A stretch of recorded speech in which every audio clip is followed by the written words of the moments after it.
Well, Like Donkey Kong. oh yeah, like when Corbin said, I'm in, like Donkey Kong, and then I didn't know what the fuck he was talking about. It was, yeah. No, it was exactly like that. Yes, no. Yeah. No. No? I don't know. Well, anyway, this is the Team Redeye Shitshow. This sucks. And we are joined Tell me once something else now. we are joined once again by Chudders, who hasn't been on in at least 2 years, maybe 3. That's probably the last time I've actually spoken to someone as well. Oh, really? Well, I spoke. Well, outside of like family and like healthcare professionals, like I've only spoken to like you and one other person. Healthcare professionals are a myth. Exactly. So yeah, I haven't actually spoken to anyone, and so's family. So I haven't actually spoken to anyone in about 2 years. Oh, that's crazy. Well, I'd have invited you sooner if I'd have known you needed someone to talk to. Well, fuck you. So, I quit. I love the way. I personally don't care either way. I find chudders to be shallow and pedantic. But I So love. do I. Yeah, there you go. I love the way you brought up the shit show, and you're like, I've been in your employment for 3 years. I should probably clock into work once in a while. Yeah. Just like in real life. So what you been up to, Chudders, since we last spoke? If you've seen the state of my YouTube channel, that. So not much. Yeah. I mean, I always thought that Chudders was our most active member on Team Redeye. He appears in the background of all my videos. He uploads 5 times a day. Yeah, I'm basically. I'm on that daily grind on YouTube. Yeah, prime time 99 Yeah. on the grind all the time. Am I right? Yeah. Yeah, I mean, but there's not a minute that goes by when I'm not filming or editing a video for like millions of people to view. Exactly. Yeah, It's every day, not- bro, with that Disney Channel flow. That YouTube gold doesn't earn itself. You know. Like every day I think about making videos. Mhm. I just have that good work ethic. Of course. But yeah, we were gonna record this yesterday, but due to the time zone difference and also the fact that Chudders has a normal sleep schedule like a normal person, we didn't do that. Wow. Well, more normal than mine. You're not up till 5 a.m. every night. No, well, no. I'm old, man. Like, I'm fucking old. Yeah. Like, I don't think a lot of... Yeah, you're a rotting corpse. Like, I don't think many people actually realise how old I am. Well, yeah, you said you're like 10 years older than me, aren't you? No, like 40, you know, I don't know. Like, Yeah, so like 12 years older than me. yeah, like 50. Oh. You just keep adding up to the number. You're getting older every second. 70. He ages 10 No. years every minute. 10 years every 10 years. 10 years every 10 years. What a concept. 10 years. But yeah. That was a great audience. What a great audience. Oh yeah. Well, thank you. You're a terrific audience. Exactly. But yeah, obviously, I use Corbin's artwork for the shit show a lot now because I have a bunch of artwork he sends me. He still needs to send me a picture for Whalestorm 5. So you should get on that, Corbin. It's a whale of a Storm 5. Exactly. So, because we actually have a Sergeant Friends episode we recorded several months ago, and I've been too lazy to edit, and now I need a new picture, and Corbin's taking his sweet time getting it to me. It'll be done in like 7 months, so it's all good. Yeah. I mean, to be fair, if you don't know, Sergeant Friends actually takes a long time for me to eventually get up and just edit it. Hmm. I have this problem where where I don't like doing things or thinking. That's fair. So I just try not to do that. All right. Another thing. Sometimes I get mad because people on the internet say, "How are you?" and then I have to remember who they are. And I get mad because it's like, "Why are you making me think? I'm trying not to think right now, and you're making me think, and I don't like you."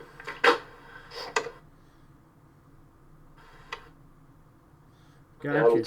Intellectualism is pretty cool. Well, I tend to when my livelihood's at stake. What about your livelihood's at stake? Oh no, I just tend to think when my livelihood's at stake. Gotcha. That's when you turn your brain on. Yeah. Gotcha. Well, I have to start thinking. When I have to like microwave a burrito, or I start thinking when I have to like find my money. Gotcha. Sometimes I have to think about turning the fan off before I leave. I hate that. That's just the worst, isn't it? Yeah. But yeah, we actually started scripting Sergeant Friends now. The Gary Gat Revenge we scripted, and then we actually scripted our next episode even more. You know what would be great, actually? What's that? If there was somebody that I could force to do my work for me against their will. I think that was outlawed in the 1860s. I think we need to bring that back. I think it would be pretty cool if you brought that back. You ever seen the movie Big Fish? I have a big fish. Well, Big Fish, there's a scene in it with Danny DeVito as like a circus ringleader, and like there's this giant character, and Danny DeVito goes up to him and he's like, "Have you ever heard the term indentured servitude?" And he's like, "No." And he's like, "What about unconscionable contract?" And he's like, "No." And he's like, "Well, then you're hired."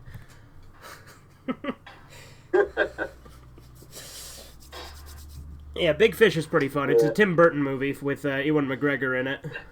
Yeah, I've heard of it. I've heard about it, but I've never seen it. Yeah, it's a fun one. I saw it in film studies class back in high school for the first time. My favorite Tim Burton movie is Sweeney Todd. That's a good one. I like the part where he throws the woman in the furnace. Yeah, that's a spoiler for like the end of the movie. Hey, I didn't say which woman he throws in the furnace. Yeah, but there's like one other character that's prominent in the show, in the movie. There's What? like 3 female characters. How many furnaces? The what now? Anything you're spoiling. Is that just like one furnace? Yeah, there's only one furnace. Oh, well, fuck that then. Yeah. Yeah, you should have cut her up into pieces and thrown her in several furnaces. Yeah, there you go. That's the way you do it. Speaking from experience. That's when you get things done. Mm-hmm. That's when you just pull up your bootstraps and you get down to business.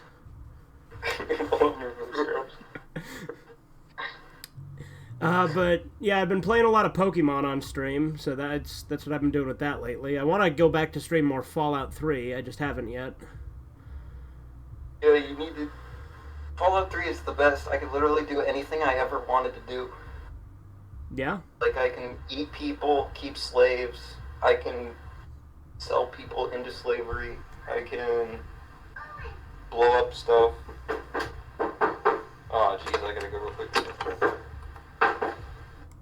Alright, well, now that he's gone... Oh, no, he's still there. Oh, now that he's gone, we can get down to real business. So, I've been thinking about suing Corbin for $3 billion. There's no real reason for it. I just, spur of the moment sort of thing. I mean, you'll win. I mean, just get on social media and just like get people rallying behind you. Exactly. And with some of the stuff Corbin says on social media, they'll turn against him pretty quick. I just got to share them DMs. Yeah. and no one's going to question if they're doctored or anything. So. Exactly. That's how you do it. Exactly. I mean, I'm surprised you haven't sued me for not showing up for work. Right? To be fair, I haven't asked you. Well, no one would have known. I didn't say anything. Hey, Corbin, buddy, how you doing? I wasn't talking about suing you. I don't even know what you just said. Exactly. Something about me, though. I said you're I'm going to assume you were worshipping me. That's the thing, yeah. That's exactly what we were doing. Well, what I was doing. I was doing another thing. Well, if you guys are gonna worship me, the least you could do is sacrifice me some goats or something. There are no goats. Those are just male sheep. They're male sheep.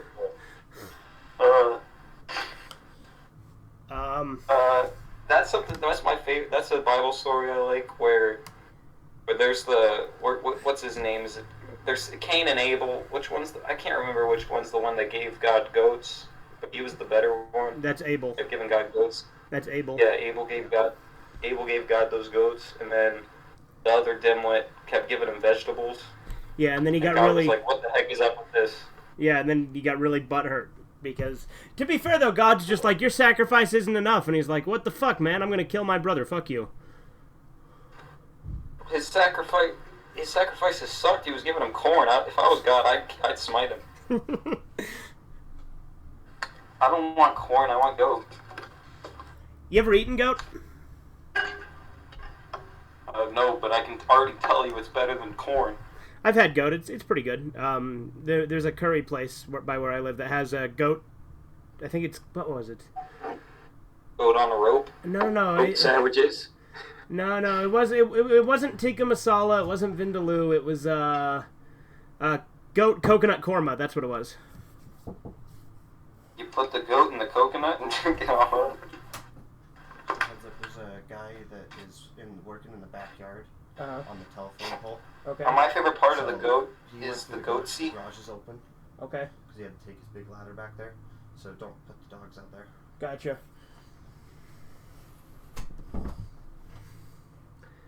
Have you ever looked up goat seat? Yeah, I was there when it kind of happened. You were right in. Look it up again. I was there when the guy actually did it. Oh, you were there. You were filming it. You It's took the there, picture. It's like you see all the Photoshop pictures of like the cat, you know, and the things coming out. It's like Photoshop wasn't around back then, so it's like that's just what they were. So there's like that's not just one picture edited. That's like 1,000 pictures like taken in like sequential, you know, just of things just coming out. So what in the goddamn hell are you talking about? there's no such thing as Photoshop, so that. There's no such thing as Photoshop. All of those pictures that look fake are actually real. Yeah. Yeah. Like that video where the giant spider monster is walking up the building. That's real.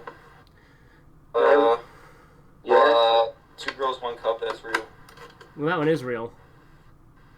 All the Ahmed Johnson videos are real. I don't know. I don't get that one. 9/11 video is totally fake though. Have you seen it? Doesn't make any sense. You guys know Lemon. I'd like to see the record. I'd like to see the records of people who died on 9/11. You guys know Lemon Party, right? Yeah. Did you know, like, Wang did a video on Lemon Party recently. Did you know that there was actually a political party called the Lemon Party in Canada? Not until I saw that video, no. Okay, so you saw the video. Yeah. It was pretty funny. It's like some Vermin Supreme level stuff. I knew about Lemon Party before he did the video, but I didn't know there was like a political party called Lemon Party. I thought that was pretty funny. It's like when there was the Goatsy political party, it was pretty funny. Chudders. Yeah. I have a question. Should be pretty easy. This is a question that isn't. Never mind. That was a pretty easy question. Yeah. Well, I don't know how to answer it, so. That's how he stumps you. Well, you have 10 minutes. Yeah. Fuck, I don't know. You ever listen to the original radio series, The Hitchhiker's Guide to the Galaxy? No. I have. I've listened to all 6 of them because there's 6 different radio series. Pretty fun. I enjoy it quite a bit. Recommend it? Yeah, would recommend. Because like the TV series, which was my introduction, only adapts the first series. Right. And they're like series 2 and 6 are my 2 favorites. They're all good. It's just. I like listen. Did you wait? Is that on that radio thing I showed you, or is that a different thing? I have it on CD. I watch a lot of like radio shows on that late horror show YouTube channel. Yeah. I like the ones with Vincent Price, and I like the one. They also have like a lot of The Shadow. Yeah, The Shadow's pretty cool. Yeah. I know Razor Fist has like a podcast about The Shadow, doesn't he? Yeah. I think he does. I think it's like Shadowcast or something. Hey, chudders. Yeah. Don't you think everybody should? Don't you think the government should hand out money for free? Yeah. I don't. I think that's a terrible idea. They should like. I think it'd be funny. They should print more money and give it to everybody. I mean, you think inflation's bad now? Just you wait. But then you just print more, and it's a big spiral. And then they should. They should start putting. I think they should put chips in us. You know, that way we can like always use the internet wherever we are. Yeah, there you go. They should make murder legal. That'd be pretty cool. There you go. We can have an annual purge. Yeah, annual, yeah. I don't want like one of those like single holiday purges. Those suck. Corbin, that's what annual means. Oh no, it should be all year. Bi-weekly. Daily purge. Yes. You know, I've never seen The Purge. I've never seen a single one of those movies. No. I saw the first Purge, and I thought the movie was stupid. It's like Handmaid's Tale, where it's something that would never ever happen, and it's just stupid to even like as a premise. Now, when you say the first Purge, do you mean the first movie or the one that's called The First Purge? Oh, there's one called The First Purge. Yeah, there is. It's like the latest one. It's a prequel. No, I just meant the actual first Purge movie. Gotcha. Then there's also a TV series. It's stupid. How can you milk it so much? Like, I don't get why people want to watch that. I don't understand the entertainment in it. It's just people killing. Like, I can do that in Grand Theft Auto. Yeah. Yeah. Well, it's like there's like 4 of them, right? Because there's The Purge, there's the Purge, the Purge Anarchy, the Purge Election Year, the First Purge, the Purge TV series. Electric Boogaloo. That's the one. Back to the Purge. Yeah.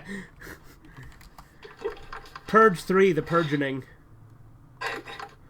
Oh, and they're working. I was going to say Season of the Purge. Season of the Purge, yeah, there you go. Yeah. Purge 3, Season of the Purge. No, but there's The Purge, The Purge Anarchy, The Purge Election Year, The First Purge, The Forever Purge, and they're working on a 6th Purge movie. And then there's the TV series that had one season. Purge. The Purge of Michael Purge. Purge 6. Yeah, Purge 6. Purgify this. The Purge 2022. Purge Razor, Purge Seeker. They just start they probably are going to just make a remake. I mean, not a remake. They're probably going to reboot the series and just call it The Purge again. Yeah, there you go. That's what the 6th one's going to be, is just The Purge. Well, no, just Purge.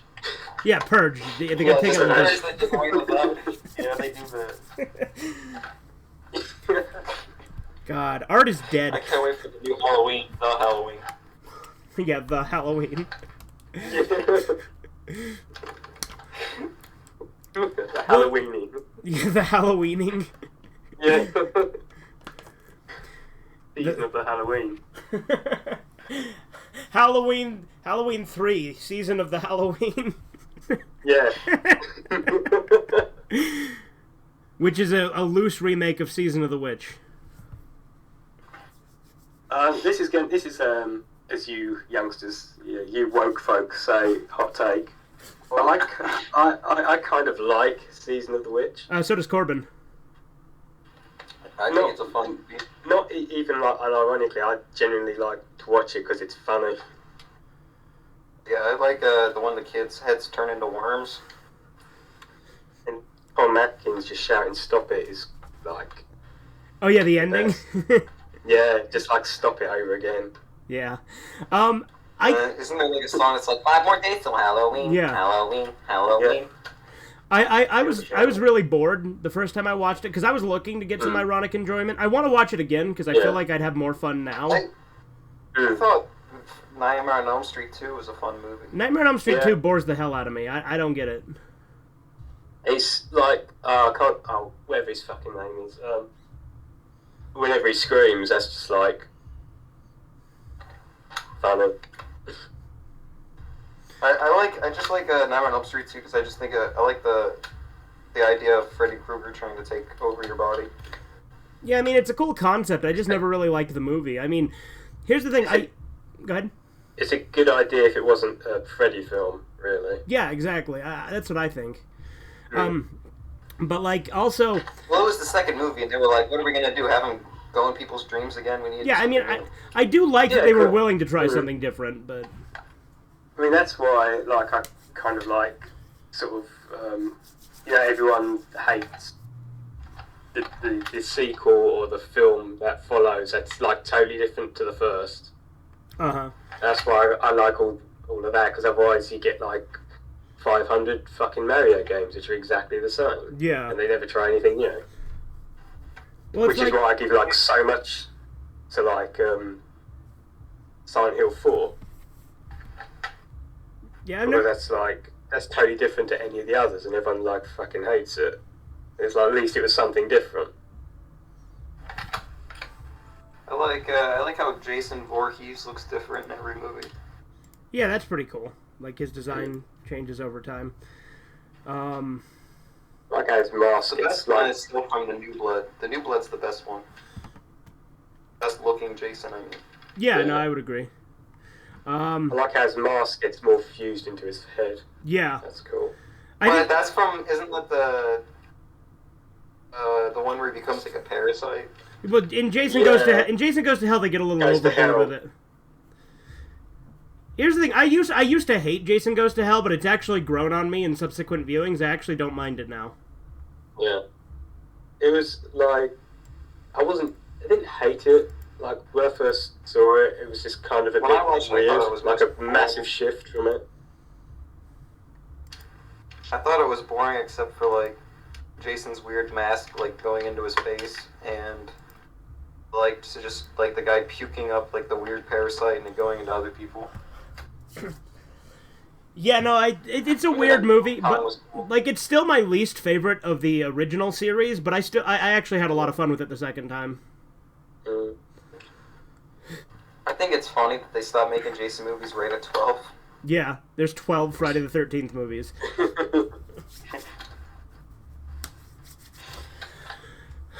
Now my favorite. If they ever do a new one, they have to make it some sort of special movie. Like they can't just do another one and just like they have to actually like do something with it if they make another one, since it'll be the 13th movie. Yeah. Like I feel like if they do any more, they should just do one more, so they just have 13 and then just stop. Yeah. But I'd want it to be made by somebody who's like actually a hardcore fan and knows what they're doing. Yeah, not just a generic modern day reboot. But I doubt it. But next Jason movie will probably be like just like any of the other horror movies. There'll probably be some woke stuff too. Oh yeah, there always is. But that just remind me. I was just saying that reminded me of like Yu Yu Hakusho. Yeah. When you just mentioned all the well, there's the live action one, isn't there? So there's a live action Yu Yu Hakusho. Yeah, by the same people who did Cowboy Bebop. Sorry. Is this a recent thing? Yeah, it's a couple of days. I only heard about it a couple of days ago. That's awful. Wait. So is it made by people? Do you mean live action? Yeah. Oh, jeez. Oh, jeez, Rick. No, I got live action was so bad. Thing is though, like, because I know it's going to piss loads of people off, but I got no, like, I've never seen Yu Yu Hakusho, so I don't really know. I got nothing really to say because I can't really comment on it. But I know, like, how bad Cowboy Bebop was because, like, I watched Cowboy Bebop like back when it was first airing. So I do have like that kind of like attachment to it. Yeah, and I just fucked it up completely. Chudders, I have a. Go ahead. Sorry, you continue. I was just gonna say, Chudders, I remember what my easy question was. Name one funny movie. I mean, not one funny. Name one funny woman.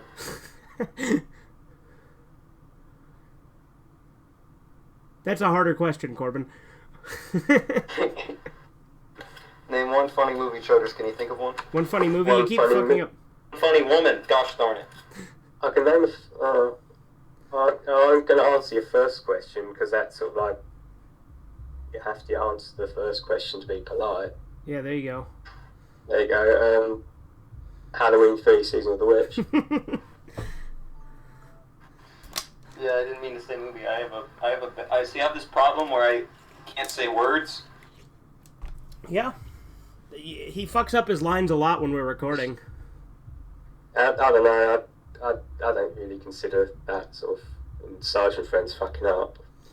Well, to be fair, sometimes we keep the fuck ups in. I can think of a funny woman though immediately. Roseanne. I think Roseanne's funny. Yeah.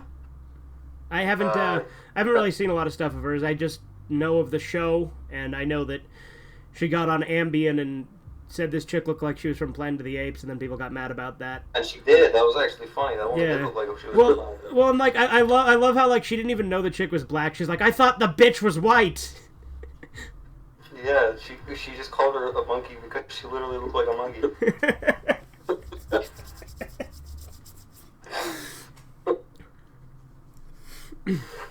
But yeah, what I was gonna say was I think my favorite Friday the 13th movie goes back and forth.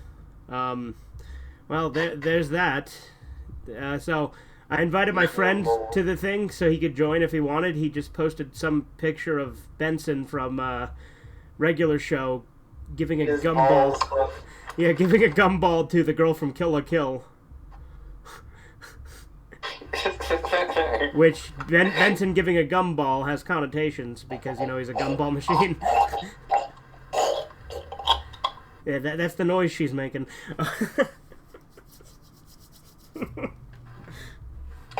No, it's not. It's like I like the taste of these gumballs. Thank you very much. Yeah, she's like, it's just really wholesome and sweet. It's not actually sexual in any way. Because why would it be? Right. I want to see the face Benson's making. You ever seen the Meat Canyon Regular Show one? Yeah. Haha, balls. You're funny, Corbin.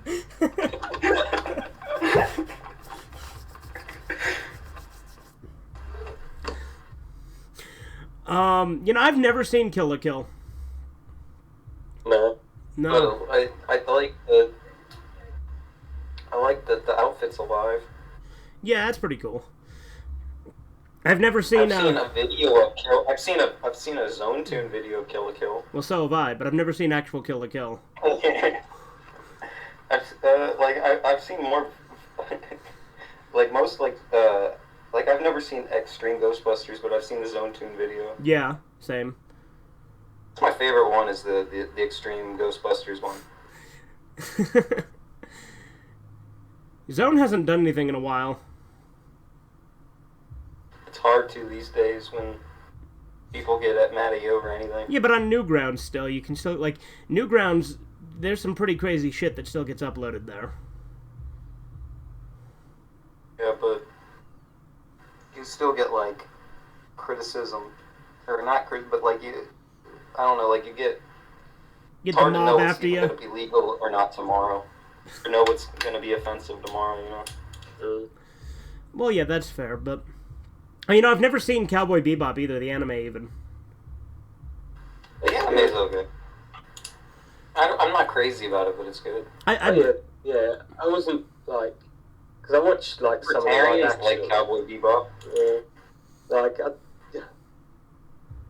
I'm not going to be one of these people who's going to like say, oh, you've destroyed my childhood or anything from it. But it's just kind of like you've just made a shit adaptation of it. Yeah. Like Get the fuck. With the live action. Yeah. The live action's horrible. I hate the live action. I bought the Super DVD. cringy, like what they did to what's the girl's name in Cowboy Bebop? She's like her character's really cringy. The thing is, though, it's just how she dealt with it, like, with all the criticism coming in. Rather than dealing with it professionally, she just acted like a fucking child. Yeah, well, a lot of celebrities do that nowadays. Whenever they get criticized at all, they just freak out and go after the fans. Because they're the stupid audience members that have to like what they put out.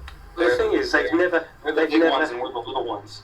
Because they have, like, social media now, and they're always on it, they've never really had to, like, face actual criticism before, because with like interviews and stuff, they've always been wrapped around like scripted interviews and scripted answers and shit they have to give. So when someone actually comes onto their Twitter, gives a real answer that someone isn't scripted, they fucking freak out. Yeah. And they're just like, oh shit, someone doesn't like what I have to say, and they've never had to deal with that before. Yeah. They've been sheltered in their little bubble for the whole time, and now they're just like, they hear anyone say anything. They don't like. Anytime somebody says something they don't like, they block them or whatever. They try to just deplatform them. Well, the difference is they don't know the difference between legit criticism and trolling. Yeah. So if you've got valid criticism of a film, they're like, oh man, they're fucking trolling. It's like, well, no. Do you know the difference? You need, as the cliche, cheesy saying goes, welcome to the internet. Yeah. It's like, it's a fucking difference. Yeah, there absolutely is. I mean, I've had death threats and shit on the internet. But yeah. It's like, it's I always think it's stupid when celebrities go. When celebrities cry about getting death threats, I feel no sympathy whatsoever. Everybody gets death threats on the internet. Yeah, that's what I mean. It's like I've got it, and it's like, it's like if you're going to give like, oh yeah, so and so fucking celebrities got death threats on the internet. It's like, if you're going to give them special treatment for it, why don't you just give like regular fucking average people protection from it as well? It's like, of course they're not going to fucking do it because you're not a celebrity. Because no one gives a shit about you if you're not a celebrity. I think it's funny when I get death threats. Like one time a girl sent me a video of a guy cutting his own penis off, and she said, "I wish this was you." I said, "Lol." And she blocked me. Yeah, Corbin gets in a lot of fights on Facebook. I like starting stuff. Corbin's also really good at turning groups against each other, because like he was in this Facebook group where they were posting stuff for like Vice City, and this guy called him a bigot. Literally ganging up and cyberbullying a kid. Yeah, so like this guy was trying to like, what prompted him to call you a bigot in the first place? He was saying he posted on Facebook that there are a lot of bigots in the group. And he wanted the moderator position so that he could get some of the hateful people off the group. And I just made fun of him for being a loser. And then everybody started following in and making fun of him. And then we banned him.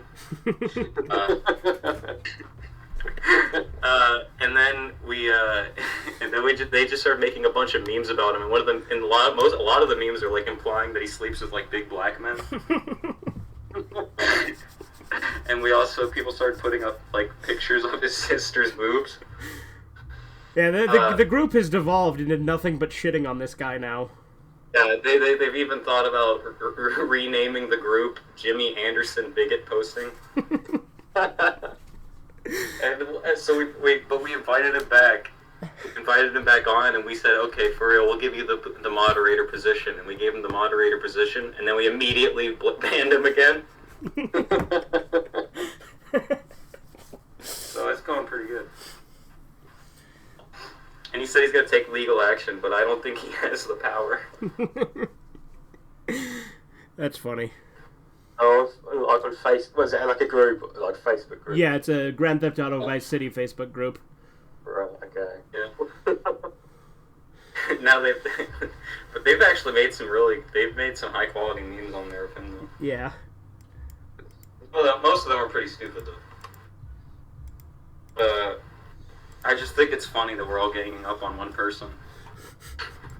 Oh yeah, we've also gotten him banned from like all the Grand Theft Auto groups that he was on. We banned him from.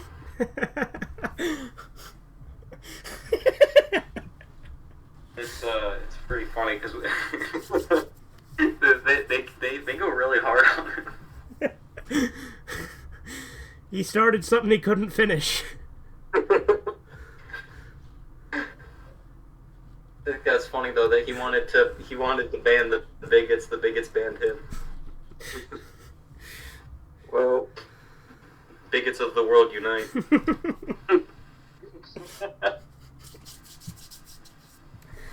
Oh man, I didn't know how you're going to start this, and I actually kind of had like a few topics. Oh, like, sure. You just went straight in. I was just like, okay, fine, just roll with that. Well, you have a fine. topic. You can go ahead and segue.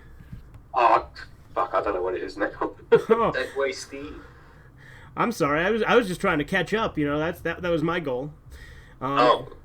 My flow. I've just kept going, jumping from one thing to the next. So, if it comes back to you, feel free to just interject and bring it in, regardless if it fits or not.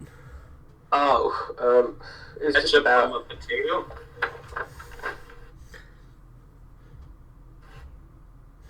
But yeah, if you come up with it, just be like, if I may interject, and then just bring it up. If I may interject. Yeah. Yeah, no, I didn't really have a topic in mind when I started, so if I'd have known you had one, I'd have let you take the floor at the start. No, I just sort of like had ideas, and if you like came up with some, I would have just been like, oh, thank you. I would have just like chucked like mine in, but Okay. Because I didn't know how you were going to do this, I just was going to go with however you guys did it. Gotcha. Well, neither did I, to be fair. That's how these things go. I just wanted to like because I've actually listened to the first one I was in. Uh-huh. And I was just like, you fucking pussy. Well, like, it's, I know it's like, you know, my first one and everything, but it's just like, come on, man. yeah. Well, you like, loosen up a bit. Then you appeared in, you've only appeared in 2 so far, which, one of them I uploaded kind of recently, but it was recorded right after the first one. It's just I lost the phone, like, died that it was on, but then I was able to recover it. Right. Yeah, because I remember you saying that, because I was like eagerly awaiting the next episode. I was just like, where is it? Yeah, and then I finally uploaded it, like, I don't know, like 4 months ago. Right. I gotta go back and watch, because I've barely been, like, following, like, subscribes and stuff on, like, YouTube. To be honest with you, just... Yeah. I'm fat and lazy. Can relate. Nah, isn't that just like muscle mass? That's just like muscle mass has just been like distributed wrong. Yeah, there you go. You're not fat, you're actually incredibly muscular, that just the muscles are distributed wrong. Exactly. See, that's what... Everyone always says, like, I'm big boned. It's like, no, it's just like muscle distribution's just gone fucking haywire. Yeah, there you go. See, Cartman got it wrong. If he'd have just brought up his muscles, people would have believed him. Yeah. Anyway, I'm not fat, I just ate a lot. Yeah.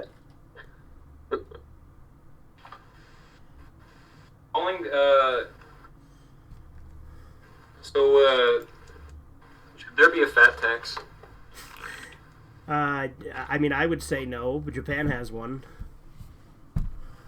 It's the only tax I've heard that makes sense to me. Yeah, but Corbin, taxation is theft, and I'm not going to support it at all. Not even if you're... Well, what if we only tax fat women? It's still theft. As much as I hate fat women. What about fat cartoon characters? Oh, well, that's okay, I guess. Yeah. Because it's kind of halfway. Yeah, there you go. It's a compromise. Well, no, because it's still 100% because it's still a fat person. Ah. Well, there you go. Now, were you about to say something, Chudders? Before, Oh, no, I was just going to say, if I may interject, I was just going to throw out Lost Media. Oh, Lost Media? Yeah, we can talk about Lost Media. That's a good topic. I've still been looking for the Demon Lord Dante VHS. I always look for that, the manga VHS. That's a big one. Lost Media is always a fun one, especially when it's like... I really like those ones that you can't confirm if they were real or not, as well. Those ones are always fun. I like those ones because you find other stuff as well. Yeah. Like, it's like, oh, is this it? No, but never heard of that before. Yeah, it's a big rabbit hole with Lost Media. There's so many things. Yeah, like, what's that?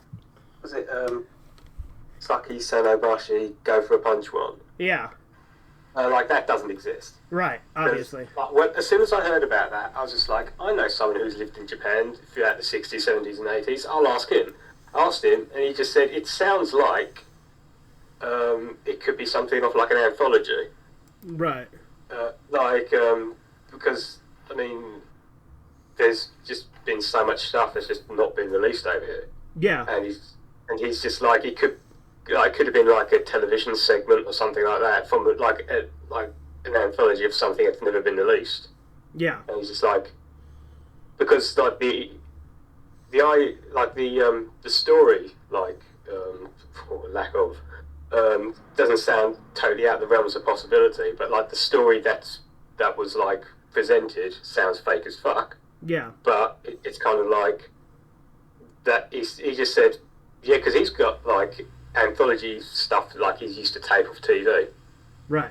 And he's just like, you could get like anime fans just like going through all of this stuff and just he's like, you've probably never seen any of this stuff because it's just like there's no audience for it to be released in the West because it's just like random stuff just hodgepodge together in between other shows. Right. I don't know.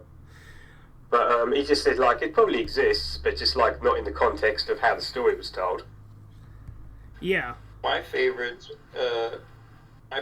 Japanese film anthology with a good story is Guinea Pig. There's like no story to Guinea Pig. But what story there is pretty good. Like, I remember I watched Guinea Pig 1, and it's just basically like an hour of them torturing a woman, and that's it. Exactly. Like, there's no build-up. I was on the edge of my seat. How big is your seat, though? You know, people always bring up the Sako Sonobashi Go for a Punch thing in my Maichan comments, like, because I did that review of Maichan's Daily Life. Yeah. People always bring that up, saying that this reminded them of that, and I'm like, okay. Yes. Really? Yeah, Maichan's Daily Life is pretty extreme. Oh, yeah. But like when you hear the description for like Go for a Punch, it doesn't sound extreme at all. Yeah, I know. That's what I'm saying. Is I don't see the connection, but yeah, neither do I. But I can kind of see it. Though. It's just like, but it's the only sort of connection thing is just a bit is like vague violence. Yeah. But Maichan's, I would imagine, more violent than Go for a Punch would have been. Oh yeah, definitely. Like when you describe Go for a Punch, it sounds like how did this sort of freak you out? Yeah. And then there's other people who. Go ahead, Corbin. Go on, you go. I was gonna say another thing that I constantly run into is people will come to the Maichan's Daily Life video and they'll be like, "Oh, I was expecting something from Nichijou," which I guess there's a character named Mai in Nichijou, and Nichijou means daily life, so. Right. So I'm like, okay, well that's got to be drastically different, a slice of life anime as opposed to an Iroguro sadistic torture manga. Well, I don't know. Is there anybody who's had? Can either of you think of one person who has had a worse life than Junko Furuta? In real life? Yeah. I mean, there's people who deal with all sorts of horrible. Like, there was this one video that Shrouded Hand did about the murder of this kid named Arthur Labinjo Hughes. That made me pretty angry. You ever hear about that one? Like, Junko was the one where I heard where I can't find anything worse that's ever happened to somebody. Well, there were similar things that happened to other people. Like, there was that one lady, I can't remember her name, but these people, like, kidnapped her and tortured her in a very similar way, but every time they tortured her, they'd play this song called, Hi, I'm Chucky, Wanna Play? Yeah, she was mentally challenged. They put her underneath the bed. They put her underneath, like, the mattress. Like, they put her inside a mattress. Mm-hmm. Put her inside a mattress, and they would just, like, beat her while she was in the mattress. And while playing, like, the Chucky music. But yeah, and there was that girl that lived with her stepmom, and her stepmom would beat her. Yeah, that one was pretty bad, too. Would invite all those kids over, beat her, too. And they'd blowtorched her in a certain area. Yeah. You know, there's a lot of crazy torture ones, but Junko Furuta is definitely one of the more fucked up ones, for sure. Honestly, I'd rather be Jesus. I'd rather be Christian. Yeah, Christian. It'd be better to be Christian than Junko. Well, I don't know. Would I rather be Junko Furuta or Christian? That actually might be equal. Very different experiences, though. Yeah, but I don't know which is worse. I would say probably Junko Furuta, because Chris Chan, all of his problems are from his own issues. His own, yeah. Would you rather be known as the guy who made all those decisions that Chris Chan made, or somebody who was forced into a situation? Well, I mean, I think I'd rather be ostracized than deal with the torture. Yeah, I guess. At least Chris Chan got to live to be, like, as old as he is. Unfortunately. No, I mean, you know me, I don't hate Chris Chan. I do feel bad for him, even though he is a dick. And he's done some pretty bad things, but... He needs, therapy. 10 years. Well, he needs therapy, like, 50 years ago. How old is he now? He's like 38 or something like that, or 40. 70. 9. 12. But yeah, no, I definitely do think he should have gotten therapy long ago. Yeah.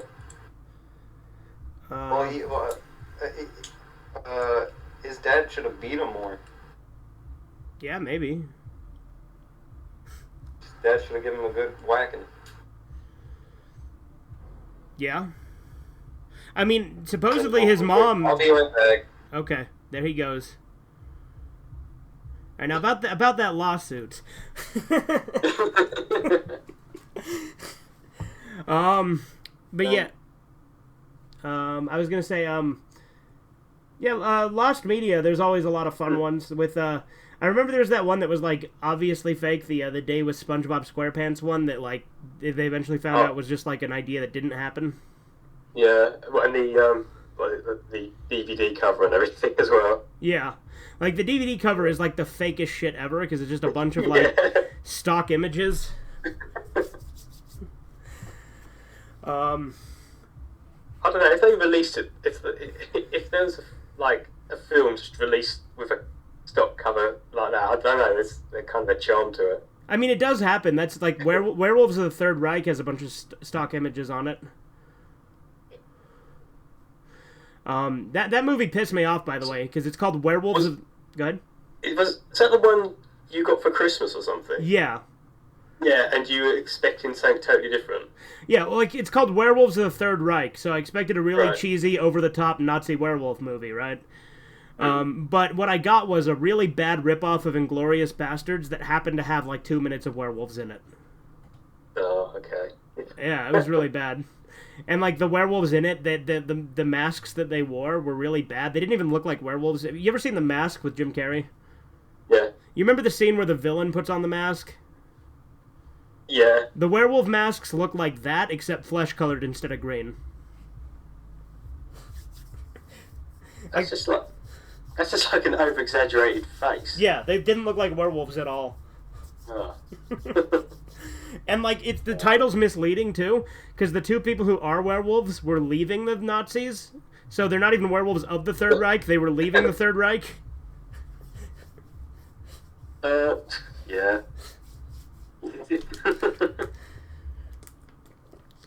That was massively disappointing. Yeah, it's weird, like, just going slightly off, I say slightly off tangent, considering we've just been doing that all right. this whole time. Like, I sometimes get really disappointed in, like, low budget horror films.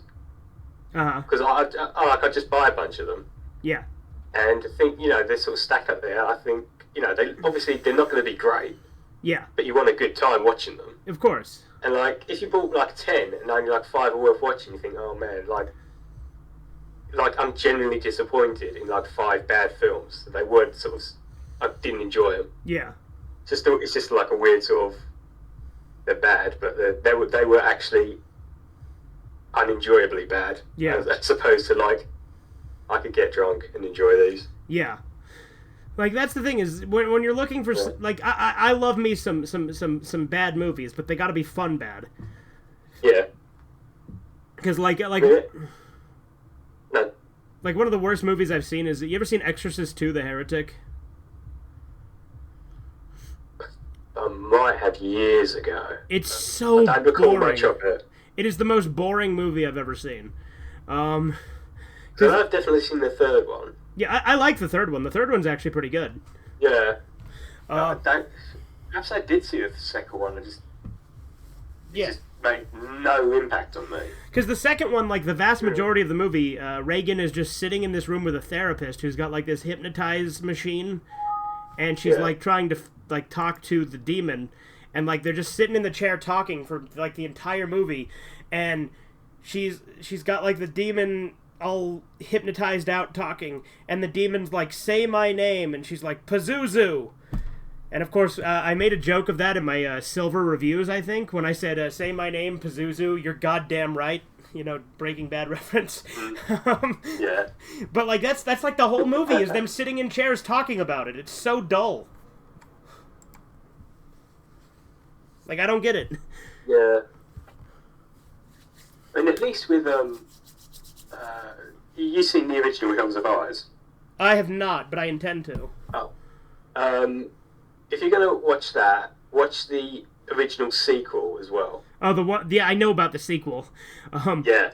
Like, isn't that just like it's just like the dog has flashbacks, basically, of the first film. Yeah. Like, in situations he could not have possibly known about. Yeah. Yeah, I can't remember who it was. I think it might have been the Maniac. It was somebody I saw do a review of it on YouTube. Yeah, I always find it... No, it was Dr. Wolfula. That's who it was. Or if there, there's... Or I'm trying to think of just like low-budget action films or something. And there's like security cam footage. Yeah. And there's no possible way they could have got that security cam footage. Yeah.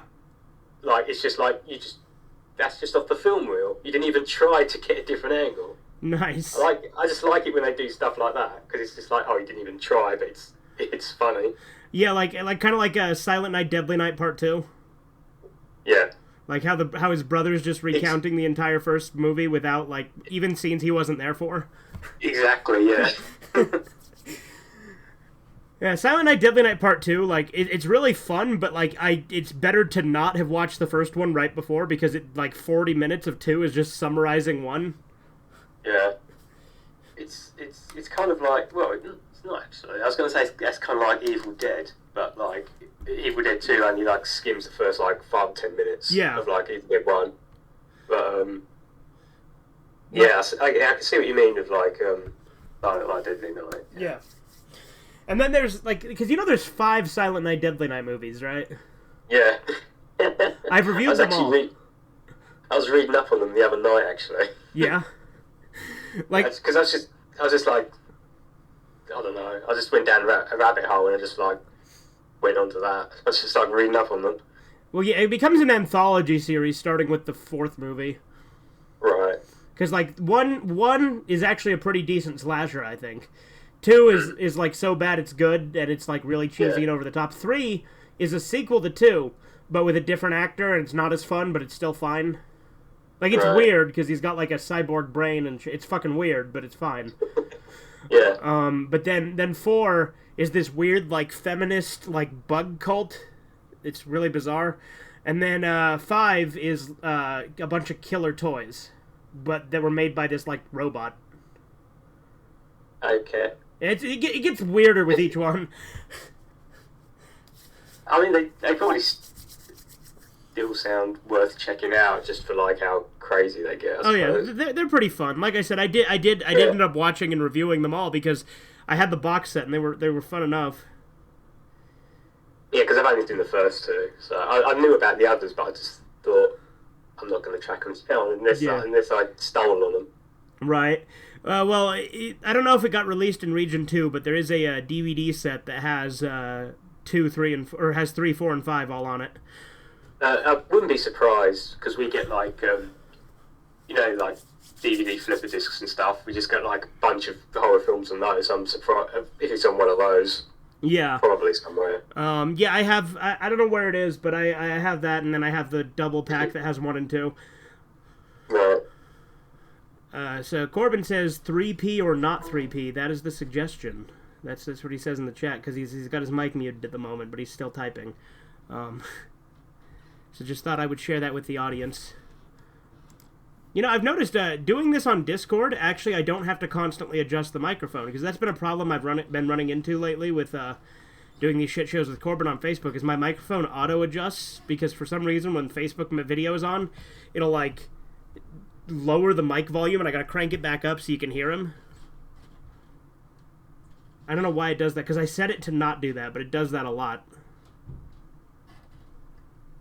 Boy, do I love technology. Yeah, I just wanted to do like one final thing on like lost media stuff, really. Go for it. Just like future lost media. It's just because there was like, I think people still, very few people still would like remember them now. But I mean, there's like OVAs like released in like the 90s that people still recall now, but like in future people aren't going to know because they haven't been picked up by anyone. Right. Like the Ninja Gaiden OVA is probably never going to be picked up by anyone. Right. Yeah, I wanted to try and find those, but I can't find a copy of them anywhere. That's only on Laserdisc, isn't it? Probably. I don't know. I looked all over for it, but that would make sense. Because right around the time period when Laserdisc was big in Japan. Yeah, I mean, that's eventually just going to be lost because no one's going to want to pick it up because it's only like an OVA. Like outside of Discotech, right? I don't think any other company would pick just like a half-hour OVA up. Yeah. Like Central Park Media would, but I mean, I don't think that wasn't a very good business choice, just releasing OVAs. And like, even to a degree, I think like Legend of the Overfilled is just going to get lost. Yeah, I mean, luckily, go ahead. Because I can't imagine that ever be released again. Yeah, no, I agree. Like to be fair, New Yorotsuki Doji did get released again, by Critical Mass. Yeah, the remake, by Critical Mass. Alright, okay. But like just that, like you never see anyone re-release the first. Well, actually, no, they did do a Blu-ray of the first Yorotsuki Doji, just the first, Legend of the Overfiend, the movie version. Yeah. They did do a Blu-ray release of that. Right. Was that Media Blasters? It might have been. Because I was going to say, when I said, like, no, but Discotech, but Media Blasters might. Yeah. Consider it's a hentai. Yeah. But I can't, that would never, even in edited form, that would never get released in the UK. Yeah. Never. Let's see. Why, Corbin? So the Blu-ray, so the Blu-ray set was done by Kitty, which I think Kitty partners with Media Blasters a lot, so it could be Media Blasters too. Right. Okay. Because I don't have the Blu-ray, but I do have the DVD that's like the same set, like because they re-released it on Blu-ray and DVD. Mm. But I only bought that because I wanted to have the dub, because obviously I also have the Perfect collection. which is the uncut version. Yeah. Unfortunately, I've just got all like the UK releases, which is just like probably cuts pretty much everything out of it. Well, yeah, and I remember you told me in the past that like part 4, you can't even get the first two episodes to clear customs to enter the UK. I don't know how true that is now because I've seen people in the UK with like the VHSs and the DVDs and stuff, but it's definitely back in the 90s. They were just like, this is not getting past customs. Gotcha. Because there was just like an outright ban on it. Which, I mean, I get, like, I know that episodes 1 and 2 of part 4 are kind of weird, because there is, like, there's this village that's run entirely by kids, and that's, like, the plot to it. And then, like, the kids, like, keep the adults around as breeders, just to make more kids, and then when people reach a certain age, they just make them into breeders. Yeah. But then, like, there's this one scene where one of the kids rapidly ages into an adult and then gets tentacled, so I could see, like, maybe that having some controversy. Yeah. But I don't know, it's that weird thing, like, the UK has some really weird sort of censorship sort of issues and stuff, like I think, I might have mentioned this before, but in the UK release of Evil Dead 2, there's a scene where, like, Ash is kicked on the ground. Uh-huh. And that's cut from one of the VHS releases. What the hell? Him just being kicked on the ground has been cut. But I don't know if anyone can confirm that. But apparently, because it was mentioned, I think in the Evil Dead 2 commentary I got on the DVD, that little second scene was cut of him being kicked on the ground, but everything else was fine. Huh. You know, disemboweling and decapitations and limb dismemberment, that's fine, but you can't kick a man when he's down. I guess so. Too far, man. What's that, Corbin? Getting horny from all this dismemberment talk. Okay. And is that why you turned on your camera? You want to show us you beating your meat? Is that what you want to do?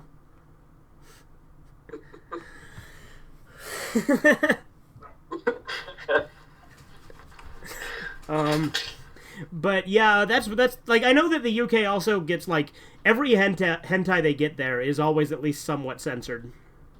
Oh yeah, sometimes I think, why do they even fucking bother with some of them? Yeah. Yeah, like, because I've eventually watched the entirety of, like, Overfiend. Mm-hmm. And I was just like, this actually makes sense now. And then I went back to watch the UK one, and just had that mindset of watching, you know, after watching it full story, and watching the UK, it's like, this makes no sense. Yeah, because it's like, it's butchered, like, it's butchered even compared to the movie edition here in the US. Yeah. Because, like, the movie edition actually, I think does a really good job, because the only scenes it removes are the ones that aren't relevant to the plot.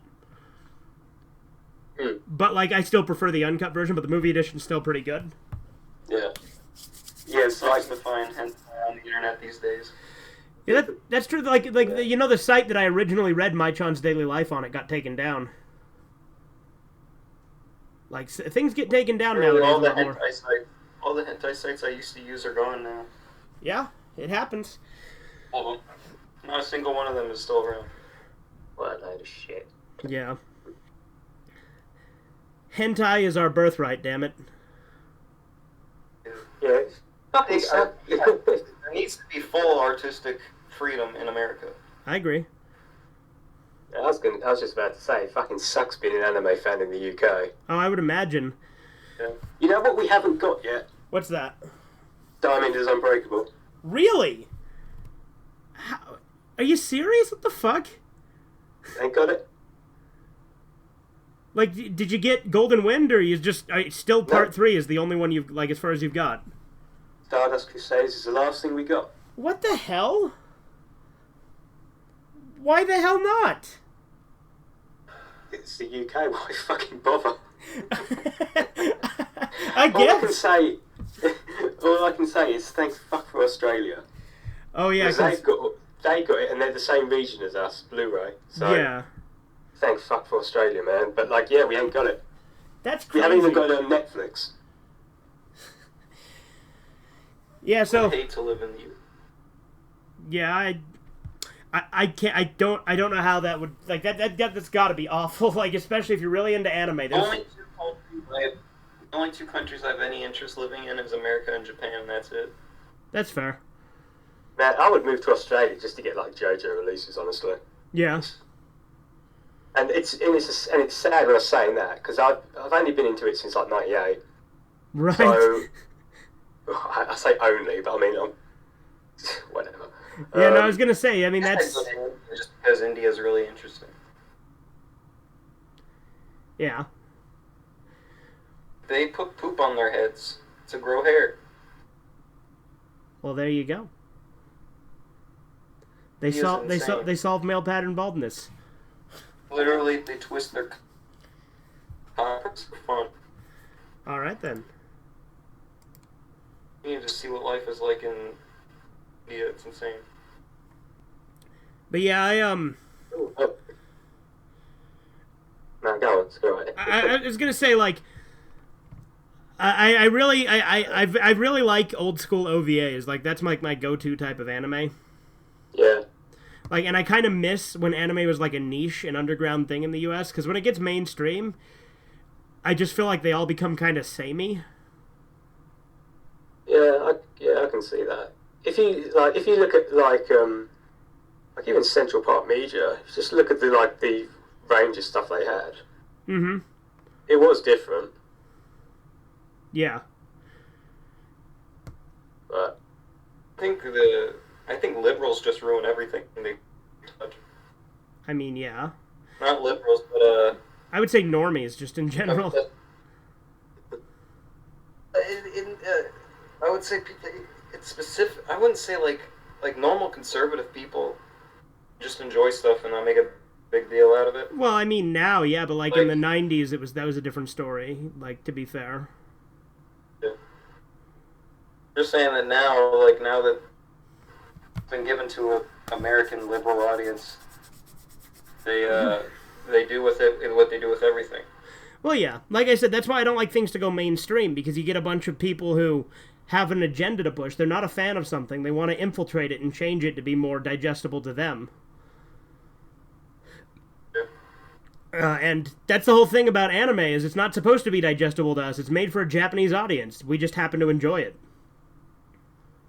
That's why it's enjoyable, though, because it's different. It's not something we're used to seeing. We want to see something that's different. We don't want to see the same woke agenda pushed and everything. Well, yeah, that, and we don't want the same, like, bullshit American story tropes every time, too. Yeah. Now it seems like Japan is taking too much inspiration from America. Yeah, well, like I said, I do think the golden age of anime is old school OVAs from, like, the 80s, 90s, and even, to an extent, the early 2000s. Yeah. I feel like a lot of anime now is just parodies of American things. Yeah, or they're just another shonen, like, battle shonen. Every anime is a fucking battle shonen now. You got, like, My Hero Academia, you got Demon Slayer, you got Jujutsu Kaisen, you got... Like, all of them are the same shit. I can't say anything about them because I haven't really sort of watched any, but they really don't look too appealing. Well, yeah, and like... I generally try. You know, I usually try something, but I just... Yeah, my brothers really like... anime that's about... Go ahead. I was just gonna say, my brothers really like Demon Slayer, but I never really saw the appeal. Like, to me, it just looks like any other battle shonen. I'm like... Anyway, what were you gonna say, Corbin?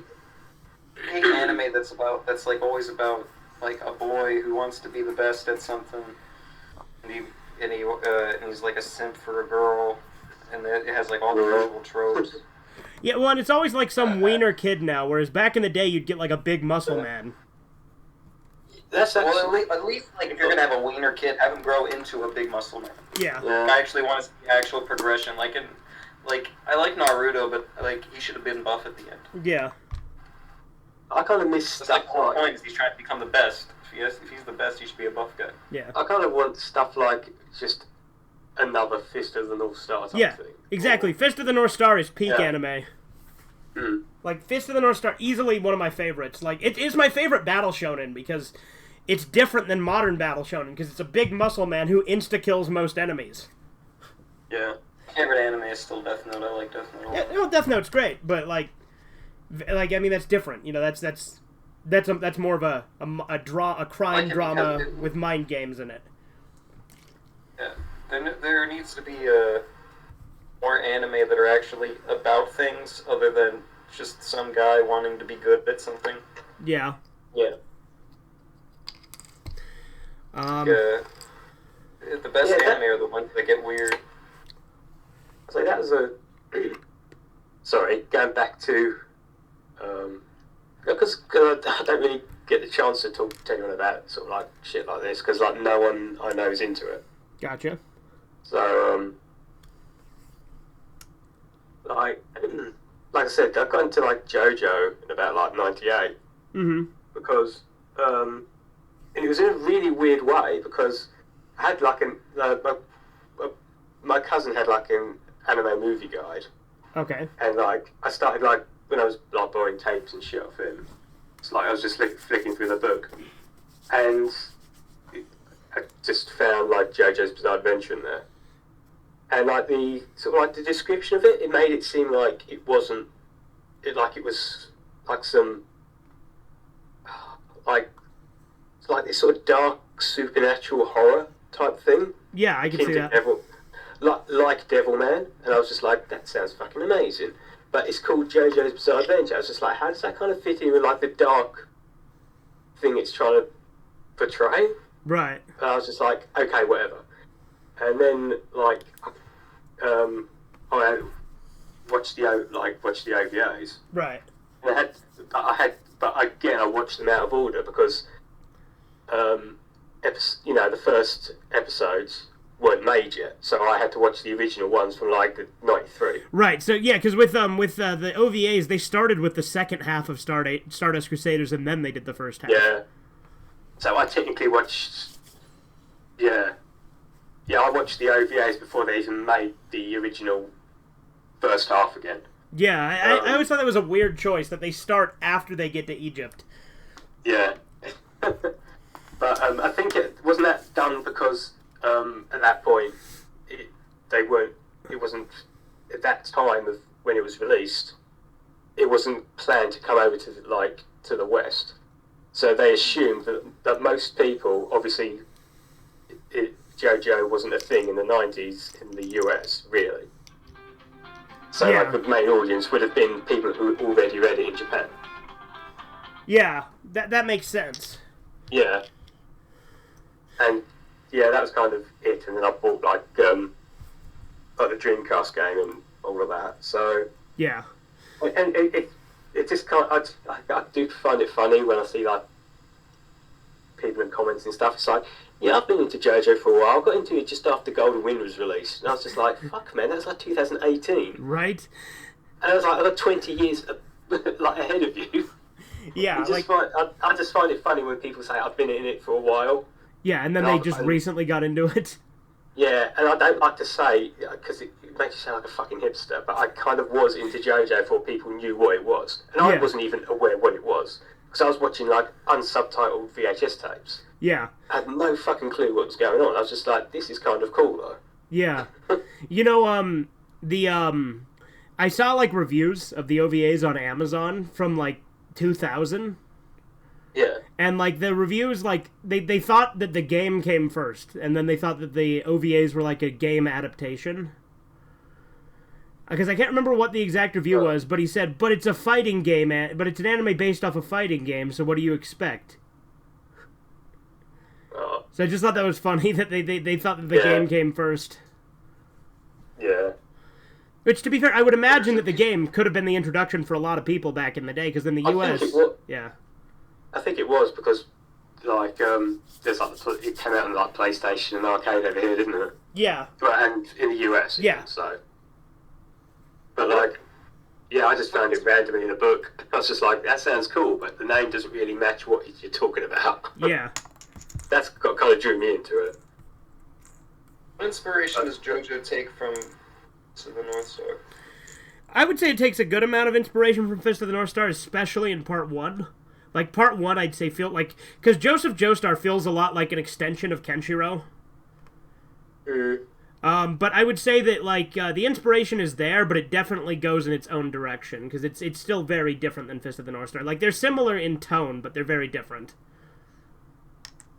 Like with Berserk, how you can like you can definitely see the Violence Jack inspiration in like his world philosophy. Yeah. Mm. Like when Guts has that big sword and the girl's hanging off the no, I'm going too far.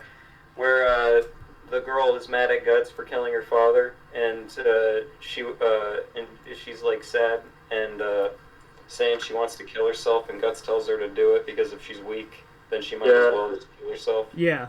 And then when the ground collapses, he saves her life by putting out the sword and letting her grab it.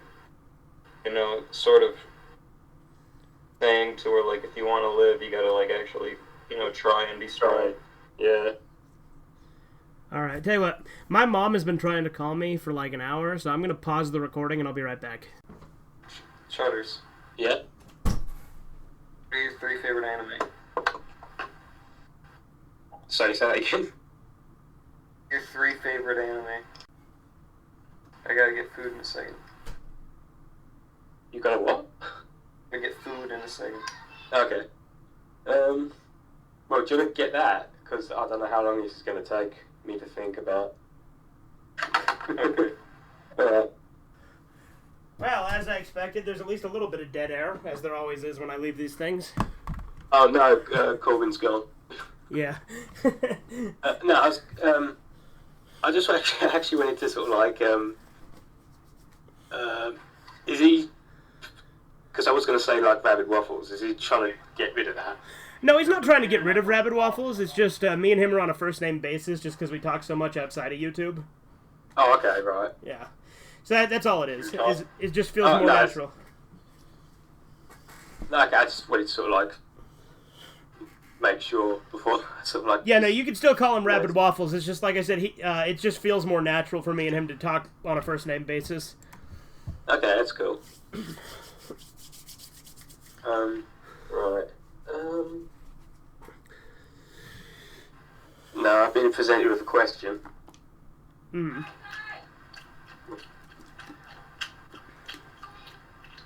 Okay, Corbin. Man, I don't know. Because he asked you what your 3 favorite anime were, right? Yeah. Can't even think of it. I got 2. Okay. Lupin the Third Right. is like my number 1. And Jojo. I know it's like a typical thing to go to, but it's like I have been into it for a while. Yeah. But I don't know the third. That's always a tough one. Yeah, that's probably Macross or something. You know, I haven't seen that one. I've heard of Macross, but I have not seen it. What you should they've announced, well, UK-based company Anime Limited have announced they got the rights to Macross Plus for a Blu-ray release in the US, South America, all over Europe and the UK. Okay. And that's like, you don't need to have watched any other Macross to watch it. Okay. So I would say, yeah, get that, because it's like, I think that's the only official Macross thing that's ever been released anywhere. Really? Like, yeah, I mean, you've got like the original Macross series, but like all like the spin-offs afterwards, the sequel series and stuff, I don't think, because there's like this massive legal battle to get it released in the West, and I think getting like Robotech on Blu-ray was just like, okay, if you can get that on Blu-ray, then they've got Macross Plus on Blu-ray now. It's like, okay, so hopefully there's going to be other stuff released on Blu-ray. Yeah. Or just a release in general, like, really, you know. Yeah, for real. You know, one thing that I really hope is, I hope one of these days Discotech gets the rights to Kinnikuman Man, because, like, the original Kinnikuman Man has never come out in the West. I don't know how familiar you are with that, but, like, it came out in the... Go ahead. Was that Ultimate Muscle? Yeah, Ultimate Muscle is the sequel. Right, okay, right. Yeah. So, like... yeah. Yeah, Ultimate Muscle was the only one that came out in the U.S. So, like, Ultimate Muscle is actually called Kinnikuman: The Next Generation in Japan. Right. But then like they did they did like a Foxbox version of it that they brought over here. That they apparently it's pretty butchered as far as like censorship. I can imagine. Yeah. And then it's dubbed, obviously. But, like, they did, like, 2 DVD releases for that. Right. And I own both of them. But it's only, like, 4 episodes, which there was, like, 70 episodes that got dubbed, but only, like, 4 of them got released on DVD. You know, that's like another, just going back to Lost Media thing, that's kind of like Shin-Chan. Yeah. Because there's never been a UK release of anything Shin-Chan. Yeah, that sucks, because, like, I have all the American series of Shin-Chan on DVD.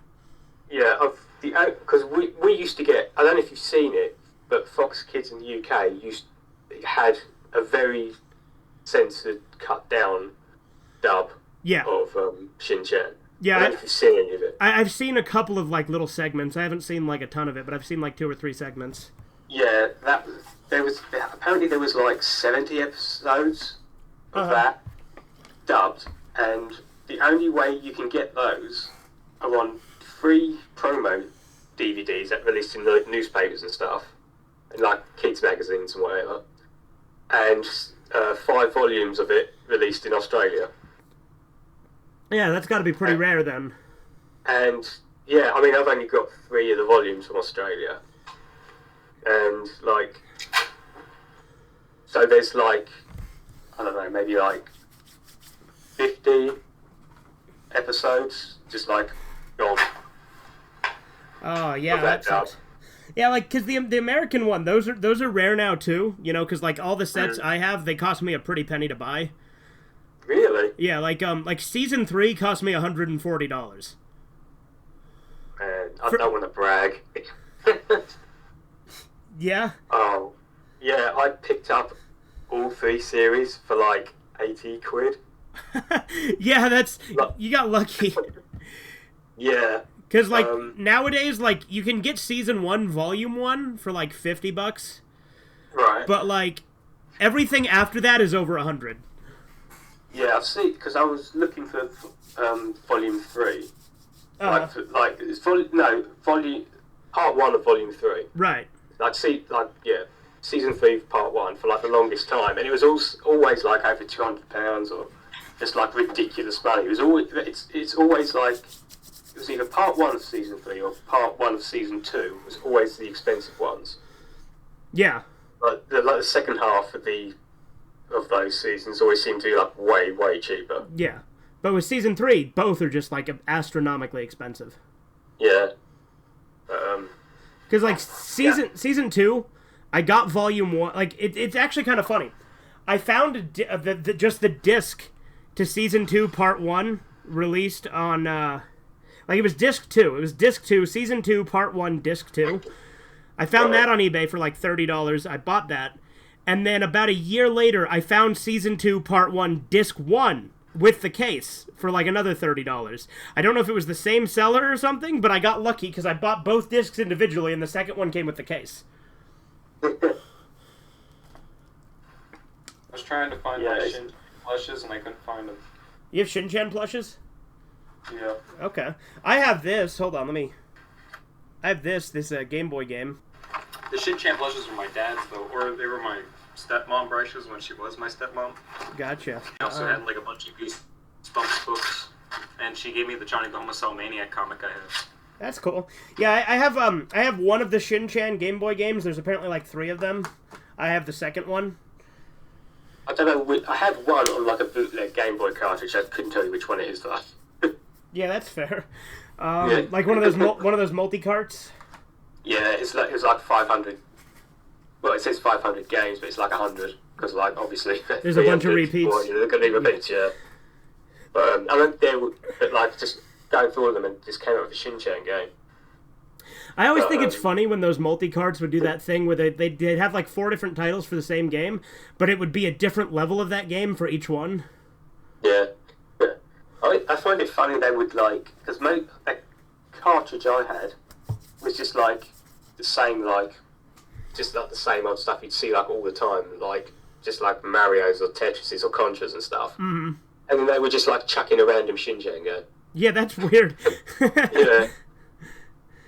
Yeah. I think you guys are talking about things that I have no idea about, so I have to bring up stuff that's unrelated.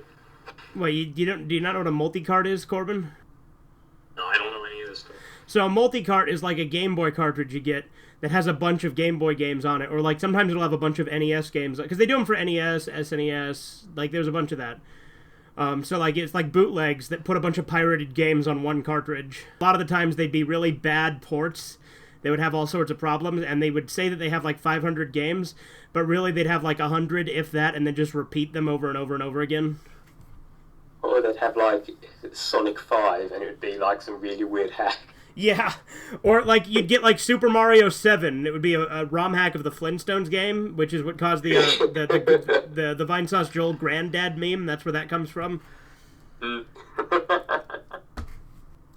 Yeah. So I think. Go ahead. I didn't have anything to add. Go ahead.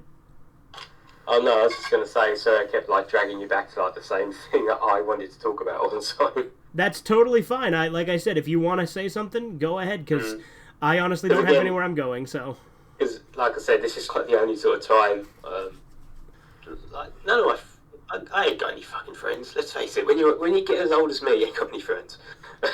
Well, like the same stuff as you do, basically. That's fair. Yeah. Well, yeah. You ever want to talk turkey? We're here. I'd rather talk about chickens. But yeah, I think even those Shin-chan Funimation DVDs are going to get lost. Oh yeah, they're. I can't imagine anyone wanting to pick them up. Yeah, that's again discotheque. It's like the last hope. Exactly. That's what I love about discotheque. I don't know where to watch Chris Chan now, so I'm gonna have to do it for like Redeye Theater with you, Angela, or something. By Chris Chan, do you mean Shin Chan? Shin Chan. I'm retarded. I was gonna say you can watch Chris Chan on YouTube, and you can't really watch much of him now because he's in prison. Although he does keep sending letters from jail, and people keep reading them on YouTube. So we gotta react to Shin Chan though for Redeye Theater. Yeah, I'm down. I have all the American seasons, and then I've got a couple of imports, let's call them, of the of some of the movies. I'd say if you see like.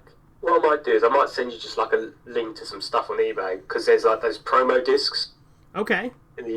With like it's called the Vitello dub of Shin-chan. Yeah. Basically, you know basically I think it's the Canadian dub of it, which is like all quite cut and censored and stuff. Yeah.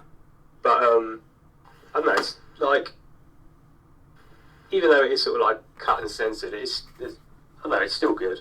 Yeah. That's good.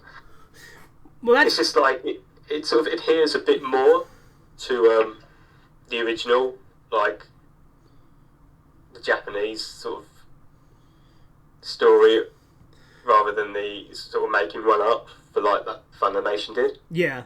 Which, granted, I think both approaches to it are pretty fun for Shin-chan, because Shin-chan's the kind of series that's perfect for. Yeah, it's like kind of like I think you akined it to like ghost stories, didn't you? Yeah. Like the American, like the ghost stories dub is kind of like taking like a serious series and making it funny. Yeah, whereas Shin-chan was already a comedy. It's just like taking a Japanese comedy and making it funny for Americans, and it still works. Mm-hmm. So. Because they still get the same basic premise, it's just they Americanized it to make the jokes make more sense over here. Yeah. They made it a little bit raunchier at times, but here's the thing, the original Japanese is still pretty raunchy. Yeah. Like, there's the Mr. Elephant dance that Shin always does, which only got brought over in, like, one episode of the American series, but he did it all the time in the original. Mm. So have you watched any of the really, any of the first episodes of Shin-chan? Like, yes. I have in Japanese with subtitles. I've seen them on YouTube. Right, yeah. No, it's because, like... Because some of the character designs are drastically different. Yeah, like Kazuma, who's called Georgie over here. His head is a completely different shape in the earlier seasons than it is in the later ones. Same with Shin-chan's mom. Yeah. Mitsu, yeah. Actually, what was it? Hang on. Oh, hang on. Trying to think, because I'm getting...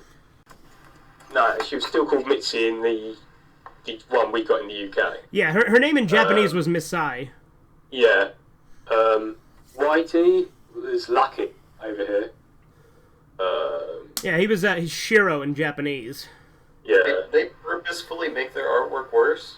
Maybe. I mean, the thing is it's intentionally very, like, primitive, like, because the full like name of... Crayon. Like Crayon Shin-chan. Yeah. Yeah. Because that's the name of the series, is Crayon Shin-chan, so it's supposed to look like a kid drew it. Man, they should hire me. Yeah, there you go. You know, they're still making Shin-chan in Japan, like, it's still going. Yeah, yeah. You know, I actually have, like, 2 different volumes of the manga. I haven't actually looked into it, but has any of that come out in English? Yeah. So, But both volumes of manga I own are in English. Right, okay, because I haven't looked into actually locating any of the manga at all. Yeah, they're on. You can find them on Amazon. Alright, cool. Yeah. And they have a couple of them on Right Stuff as well, but Right Stuff doesn't have the first volume. It only has the second, third, and fourth. Okay. You know, the I have the Yorotsuki Doji manga, but you know that Volume 1 is out of print, but like 2, 3, and 4 are not. Okay. Yeah, like Yorotsuki Doji in English. Yeah. For some reason, Volume 1 is super rare now, even though it was like $30 when I bought it. But with Shin-chan, they did a couple of different runs. Like, they did, and the 2 volumes of Shin-chan I have are from different runs out here in the U.S., because I have one that's really small and only contains, like, maybe 10 chapters, and then I have a bigger one that's, like, 20 chapters. That's Volume 2. So I think I probably have, since the Volume 2 I have is probably, like, an omnibus, it's probably, like, I'm probably missing some in between the 2. Wouldn't be surprised, because, like, I don't know how they would have, like, released Shin-chan, because I know, like, the Funimation episodes, none of them are in actual order of the Japanese release. So I don't know how they would have, I don't know if they would have just picked ones at random for, like, Western releases or not. Okay, yeah, if you look up Shin-chan comic on Amazon... Yeah, they have. That's how you can find it. Like, if you look up manga, it for some reason doesn't. But if you look up comic, it'll come up. Okay. Right. Cool. Oh yeah. Also, considering this is like the only time I could talk to people about this as well. You know how Stone Ocean ends, don't you? Yeah, I do. That's why I don't like Stone Ocean. And I was just gonna ask what you thought of like the first 12 episodes. I have not watched the anime adaptation yet, because I really do not like the way they handled Jotaro as a character at all in Stone Ocean, especially in the ending. Yeah, just don't, because, like, I had Golden Wind spoiled for me back in the day. I won't spoil it. I'm intentionally being vague. I'm just saying I don't like the characterization of Jotaro in Part 6. No, I was just saying, just in case you let something slip out. Like, back in the day, someone's, like, on a, Yahoo message board, because, you know, I'm an idiot.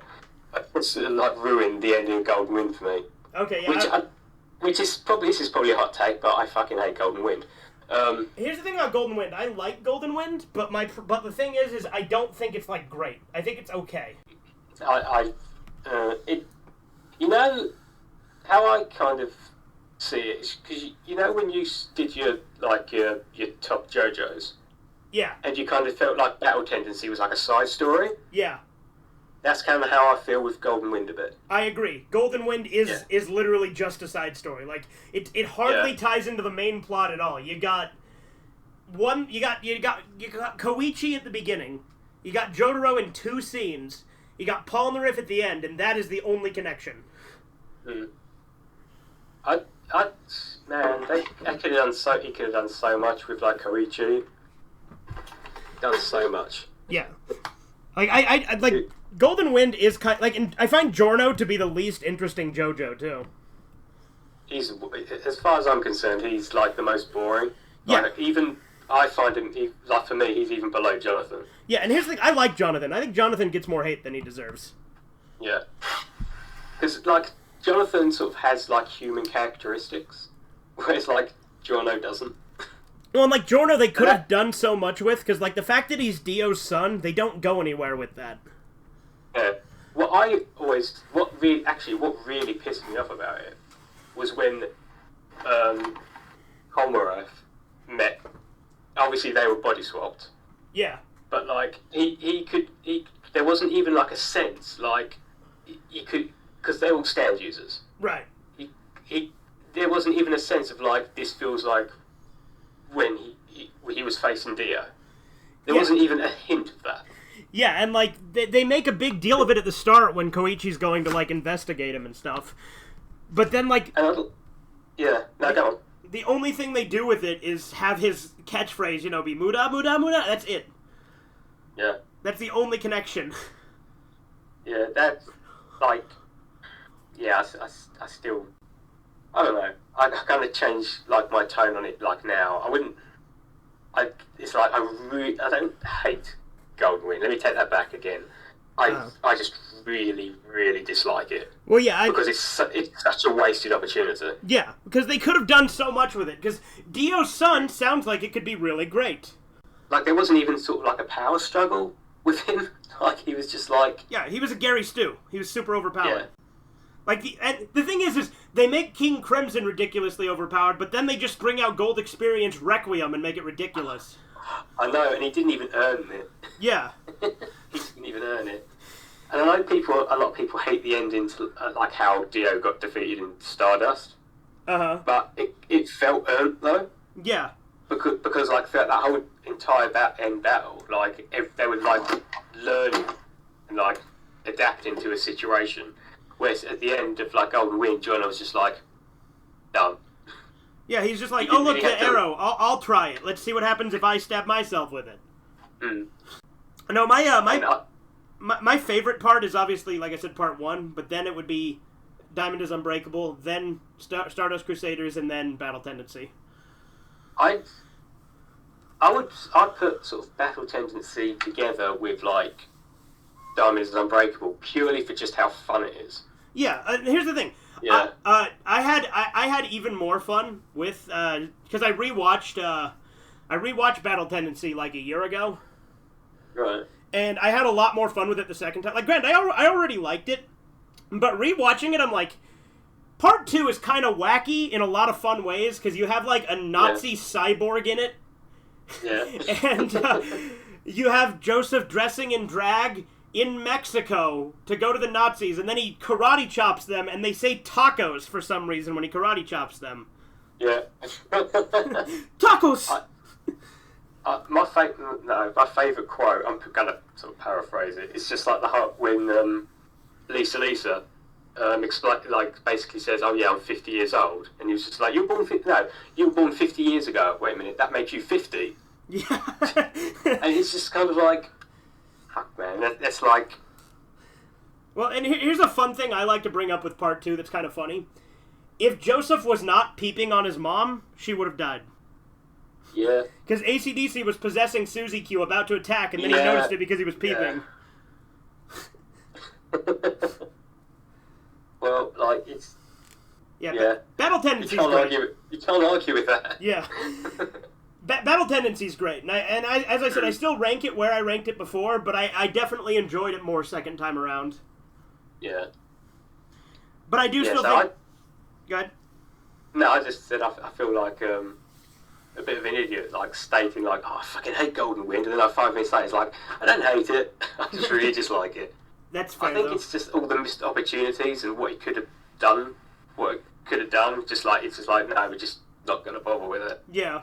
It's just like, I don't know, I think it's just like, because it was so wasted, it's why I don't like it.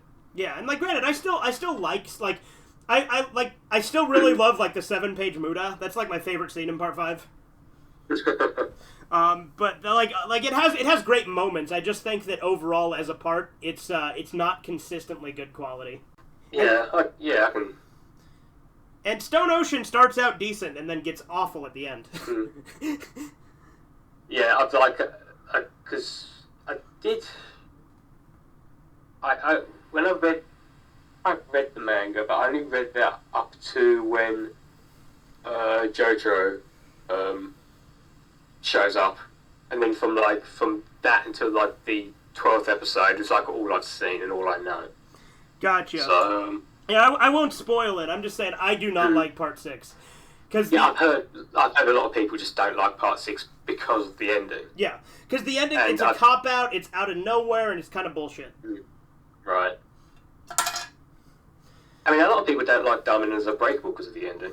I love Diamonds Unbreakable. I think it's just like... It's like... I think it's a fitting ending to Kira, to be honest. Yeah. Because Kira, all he wanted to do was live a quiet, arbitrary life, and he gets an arbitrary death. Yeah, it's just, when I think of, like, Jojo, it's just like Battle Tendency and Diamond Unbreakable. It's just like what I imagine when I think of Jojo. Yeah. It's just like, because it's got... no idea what any of you were talking about. Well, that's because you haven't watched Jojo yet, Corbin. Actually, I lied earlier. We did get Diamond Unbreakable, but we got the live action. Oh, okay. That was the last Jojo we got over here. Gotcha. So. I own that movie. I haven't watched it yet, but I own it. It's not bad. I know it only covers up to, like, the Nishimura brothers fight, though. Yeah. But, I mean, like, it's fine. Like, there's obviously issues with it, like pacing issues. But, like, they've adapted it pretty well, I would say. To try and get, like, that much into, like... One movie. An hour and a half. Yeah. Yeah. You know, I think it's funny, because, you know who directed the movie, right? Yeah. Yeah, it's Takashi Miike. Same guy as Ichi the Killer, Audition. I mean, the thing is, I won't... Because it's sort of like... Obviously, it was like a part 1, and it's teased what's going to happen in part 2, which is never going to get made. Yeah. And it's like... Which is, like, a shame, because, like, basically the whole the Nishimura fight. Yeah. Where you know, in, like, the anime, sort of, like, builds up to, like, Kira arriving. Yeah. It kind of, like, it sort of, like, plays that, and you're just thinking, okay. So you finish watching the film, it's like, you know there's more to this. Yeah. That's not an entire film. Even if you didn't know, it was like, oh, that's part 1. Yeah. You know something else is going to happen, because you're just like, what is all this stuff you're hinting at? Yeah. And it's like, we can't make a part 2 now. Yeah. Kira is my overall favorite JoJo villain. I love Kira. He's like one of my favorite characters in the series. He's like the best villain. Yeah. Because, like, he's so drastically different from all the other villains in the series. Well, I'm not going to completely argue with you on this. Okay. But I know you, like, it's just... I know you said, like, Dio is just, like, bad for being bad. Uh-huh. And he kind of... Now, don't take this to me disagreeing with you. Okay. But he's not entirely bad for the sake of being bad. Okay. Because of his environment he was brought up in, he had to learn how to sort of, like, lie, cheat, and steal. Yeah, for sure.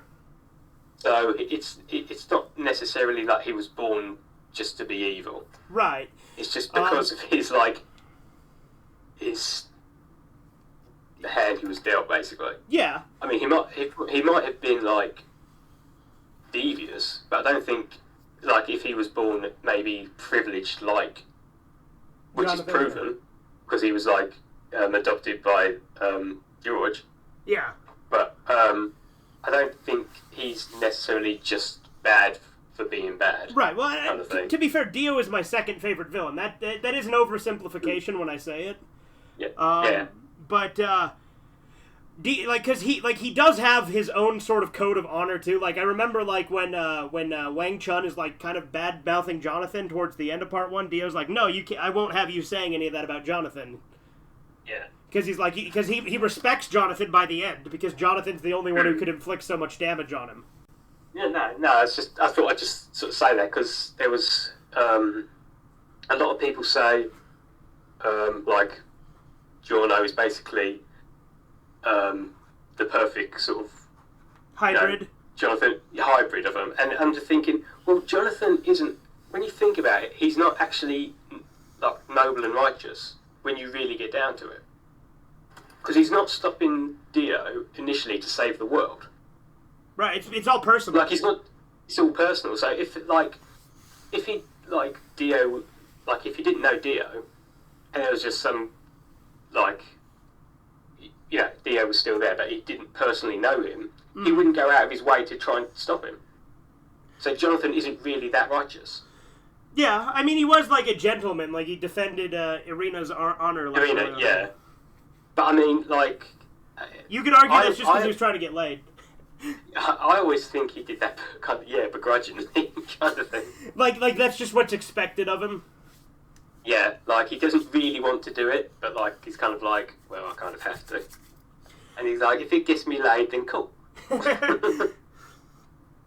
But yeah, with what was I gonna say? With Dio, like I said, Dio is my second favorite JoJo villain. I still really like Dio.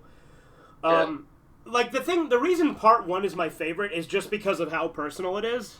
Like, that's why I love Part 1 so much, and why I hate that people don't like it. Yeah, I don't like the whole... Because a lot of the best stuff happens in 1, I think. That sort of, like, builds up the rest of the series. Yeah, exactly. I say the rest of the series, like, because I don't know how much of it goes into 6, but, like, at least until... Part 4. Kind of in 4. But, like, because a lot of people just say start with Stardust. Which I think is okay. People start with Stardust and it's like, who the fuck is Dio? Why should I care? Yeah, like because Dio's influence is felt in all of the first 6 parts. Because like there's he's the main villain in 1 and 3. Like the mask that created him is the main part of 2. 2, yeah. And then his he has sort of followers of Dio in Part 4. People like Akiyoshi's his dad, isn't it? What's that? Like Okuyasu, his dad was like a Dio follower, wasn't he? Yeah, he was. Yeah, and so he just kind of fell. Yeah, and like the bow and arrow as well got carried over. Yeah. So, which granted got introduced in Part 4, but it was retroactively canonized to be part of Part 3. Yeah, because I remember watching, because I watched them all. I didn't watch them all like consecutively because I couldn't, obviously. But like when I sort of like rewatched them all consecutively, it did kind of like. It kind of makes more sense rather than leaving like massive like a year gap or something when you like after watching like Part 2 then 3. Yeah, and then obviously the main character of 5 is Dio's son. Yeah. And then Part 6, like the main villain is like the best friend of Dio. Yeah. Like he's a simp for Dio. I don't know how much of Poochie is in the first 12 episodes, but Poochie is like a total Dio simp. In the first 12, I don't know if it's really a spoiler, but it's like there's a flashback of him talking to Dio. Yeah. But like, and it's just no, go on. I was just gonna say he's just like totally loyal to Dio. Like it's very homoerotic. He's very into Dio. Right. Okay. Well, that's fine because that's just like how the series is like. Well, yeah, obviously that's going, isn't it? Homoeroticism is a staple of JoJo, but yeah. I think like again like with Part 5, man. Oh yeah, Part 5 goes overboard with it. Yeah, like not that I didn't never. I don't care. That's kind of, but like the thing it gets, man, that's just. Well, I'm not saying I have a problem with it either. I think it's funny and it's part of the series. I just think sometimes it can be kind of fucking weird. Oh yeah, no, definitely. That's what I kind of wish they carried on with Bruno a bit because he was like proper weird when he. Yeah, like when he licks his face and he's like, "You taste like a liar." Yeah, and then like for the rest of the series, he's just like serious and stoic. Yeah, and it's just kind of like, okay, he's serious and stoic. Giorno is. Abakio is too, like... Abakio is, and Fugo to a degree is kind of serious. Yeah, like the only like one who's not is Narancia. Yeah, and Mister a little. Yeah. But, like, he's serious, but he yeah. That's my least favourite like, Joe Bros. Yeah. If that's what the kids are still saying. Yeah. Though for me, like my favorite like Joe Bro, like Speedwagon is like my second favorite character in the series overall. Yeah. So Speedwagon's my favorite Joe Bro if you count him, but right. I would say other than Speedwagon, just like as a group, Stardust Crusaders has the best group. Yeah. Yeah. Like, don't get me wrong, I love the group from Diamonds Unbreakable as well, but I just feel like the Stardust Crusaders group had a lot more chemistry. I kind of liked it because this kind of sounds silly considering it's Stardust and it's just like this, stand user of the week kind of thing. Yeah. But it kind of felt like that you were going on a journey with them. Yeah. Well, that's why I say, I remember in my review I said, Stardust Crusaders is the most adventure you get out of JoJo's Bizarre Adventure. That, and I would argue, Battle Tendency. Yeah, that's true. Battle Tendency that does have a good amount of traveling because they're in Italy, Germany, Mexico. Central in a volcano. Oh yeah, in the U.S. at the beginning of it. But Stardust Crusaders, they're literally going around the world, and it's for the first half of Stardust Crusaders, it's kind of like it's not only stand user of the week, but it's like country of the week. Yeah. There's actually, I think it's from the OVA. There's like a YouTube video where someone's just like... They have them all speaking their language, and then they kind of made Avdol like the translator, effectively. Yeah. Yeah. And it's funny because I had... When I first watched... that was like one of the first clips I saw of like the new episodes. Uh-huh. Well, I say the new episodes, but like... But the second half of the OVAs, yeah. Yeah. And just like... They should have just like had... like a French guy just do Polnareff's voice. Yeah. They should have just done that. Just like an angry Frenchman. I was gonna say I really like JoJo. Yeah. Again, this is probably the most of being able to speak to someone about it, so yeah, that's always good. One thing I've ever talked about JoJo. Oh yeah, Corbin. Tell you what, have you? What are your thoughts on Iggy as a character? Because I know Iggy is kind of divisive for part 3. I'm biased because, like, I'm a dog person. Yeah. Half dog, half person. So... You're like a dog person in Violence Jack. You're one of the slaves to the Slum King. Yeah. See, everything in Violence Jack and Devilman is just like canonized, so it's like it's just broken into here now. I really like that Violence Jack movie about what is it called with the Hell City. Oh, Evil Town, yeah. Well, I mean, it's called Hell City in the manga, but it's called Evil Town in the anime. Oh yeah, that was the best one of the OVA I saw. Oh yeah, Evil Town's the best one. So the voice in the... I think it's the first 2 episodes. The Japanese voice actor for Jack is the same Japanese voice actor who did Abdul in the OVA JoJo. Yeah, I did know that. He keeps tying back. And he does Jigen in Lupin the Third as well. Yeah, it's all connected. Yeah. Just like your Tails is Luigi conspiracy theory art you did. It's Violence Jack is everybody. Yeah, man. Just like Luigi. That sounds like a game theme. Yeah, no, it's one of his art he did on his Facebook. That sounds like a parody of Nets from Being Sands. Is that what you were going for? Was kind of like a game theory type thing? No, it wasn't actually. Because I jump into... My friend does like game streams on Facebook. I just jump in every now and then. Uh-huh. And he does like a lot of like Mario hacks and Sonic hacks and stuff. Okay. And whenever he does a Sonic hacks, Tails always kills him. So we just started off from there. Oh, okay. And I'm just like, oh, look at this! You're dying in this Mario level a lot. Yeah, those bricks look a bit orange. You know what else is orange? Tails. He's just gone from that basically. That's funny. You don't like orange. You don't like orange juice, do you? Yeah, I wonder why that is. Oranges are orange. You know what else is orange? Tails. Alright, tell you what, I will be right back. I have to run to the restroom real quick. Okay. Do you want me to leave the recording going or pause it? Keep it going. Okay. Corbin, find something to say. And you too, Chudders. Go ahead. Okay. So, let's tell a story. You say the first sentence.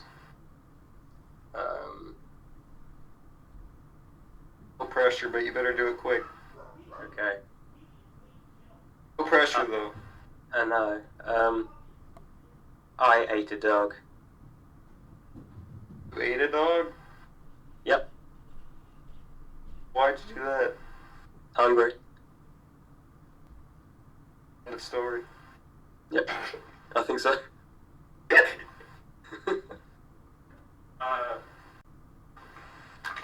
Okay. Reading the story. You ate a dog. And then I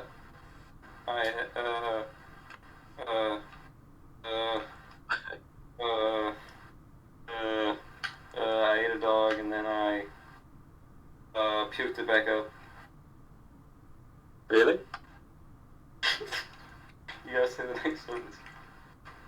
Yeah, that's disgusting. That was it. Yeah. I ain't cleaning that off. That's what he says. I ain't cleaning that. He gets wife to clean it. Yep. Bought his wife off the internet. Yep. And then you find out, and then you find out that he actually has several wives he bought off the internet, and they have like a secret, like underground, what's it called? Those things they make kids, like kids. I was gonna say you had. I was gonna say you had to like eat 2 more dogs and throw them up as well, so the other 2 wives got something to do. Yeah. Just, every once in a while he shoots one to send a message to the others. He buys them a pet monkey. Isn't trained. Your Olympic hero has arrived. It's true, it's true. He wrote a story. Oh, yeah? Yep. Well, I look forward to hearing it on editing. Because granted, you know I don't really edit these much, but I'm going to cut out the dead air. It's pretty good. Okay. Like I'm trustworthy, right? Of course. Like I haven't done you wrong, have I? Yeah. Have I ever steered you wrong, Jim? That's a reference to the U.S. Office, and it's Creed. I don't know how familiar you are with the U.S. version of The Office. No, I'm not really. That's fair. Not at all, really. Yeah. Well, there's a character named Creed Bratton who's kind of like senile and also might be like, and is also like a criminal and might be a serial killer. I don't know. Okay. But like, there's a scene where he's talking to Michael Scott, and he's like giving him advice, and Michael's like, "Are you sure that'll work?" And he's like, "Have I ever steered you wrong, Jim?"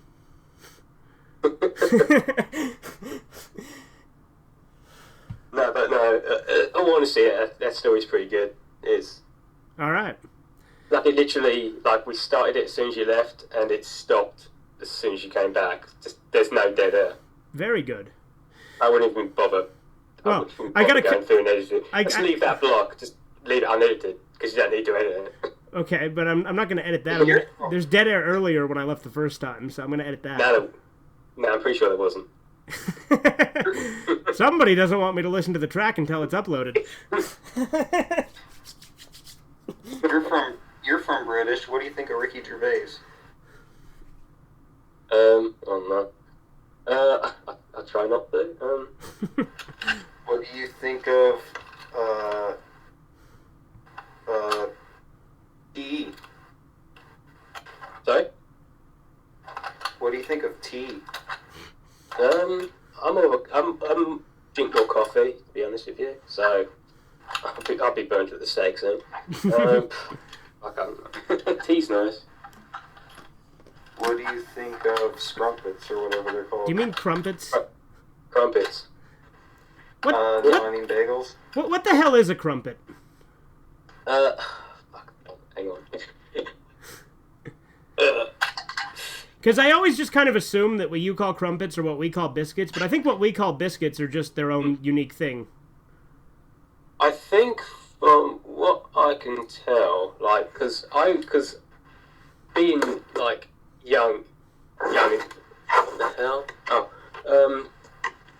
Like, because whenever I used to hear biscuits and gravy, I was just like, what the hell is that? Yeah, that would sound disgusting if we were using the kind of biscuits you use, because with us those are cookies. Yeah. So I think that's probably like the best. In America, biscuits are literally just bread. Yeah. Yeah.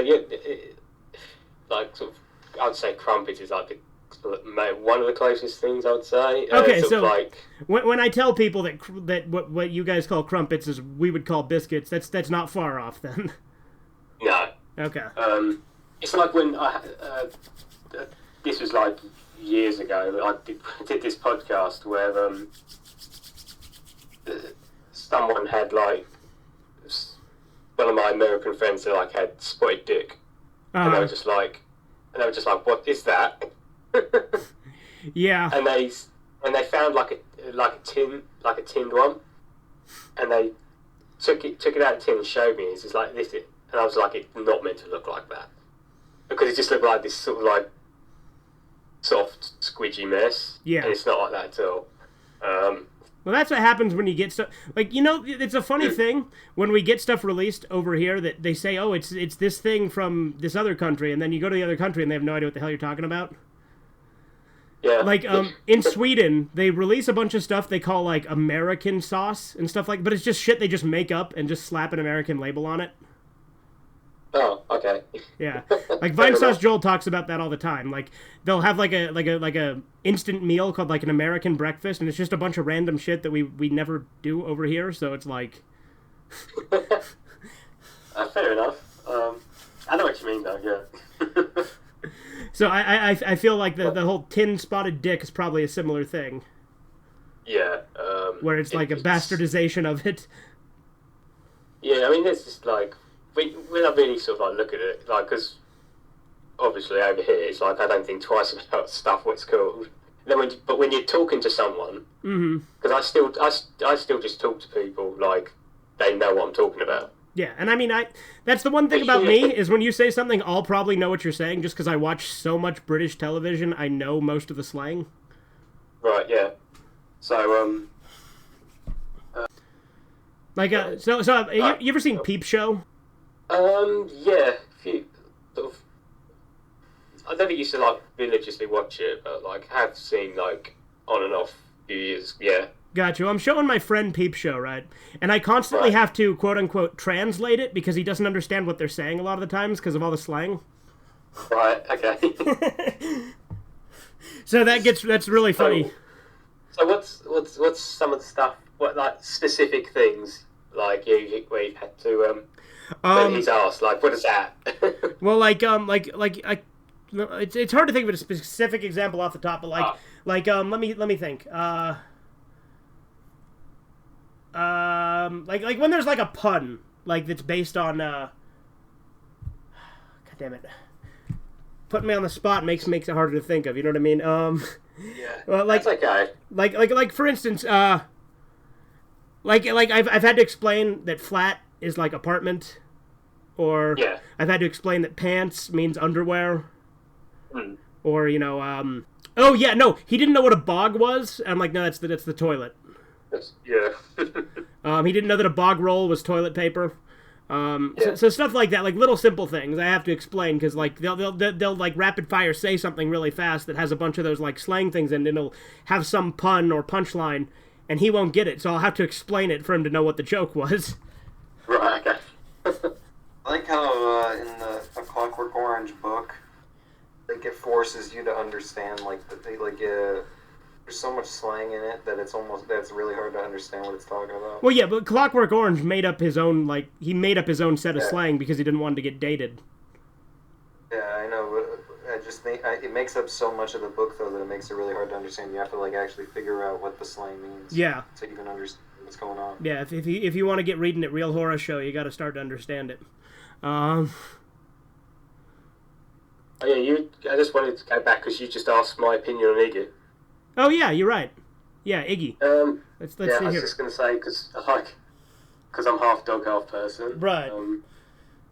Chudders is furry confirmed. No. I like Iggy. Yeah, me too. I like Iggy. Like a lot of people don't like him because they're like, oh, he's such a piece of shit at the beginning. He doesn't like, but it's like he's a dog. Yeah, it's like how he's supposed to be. Yeah. And it's like, also, he got dragged into it. He didn't want any part of this. He's even said, like, throughout, he's like, he doesn't care. Yeah.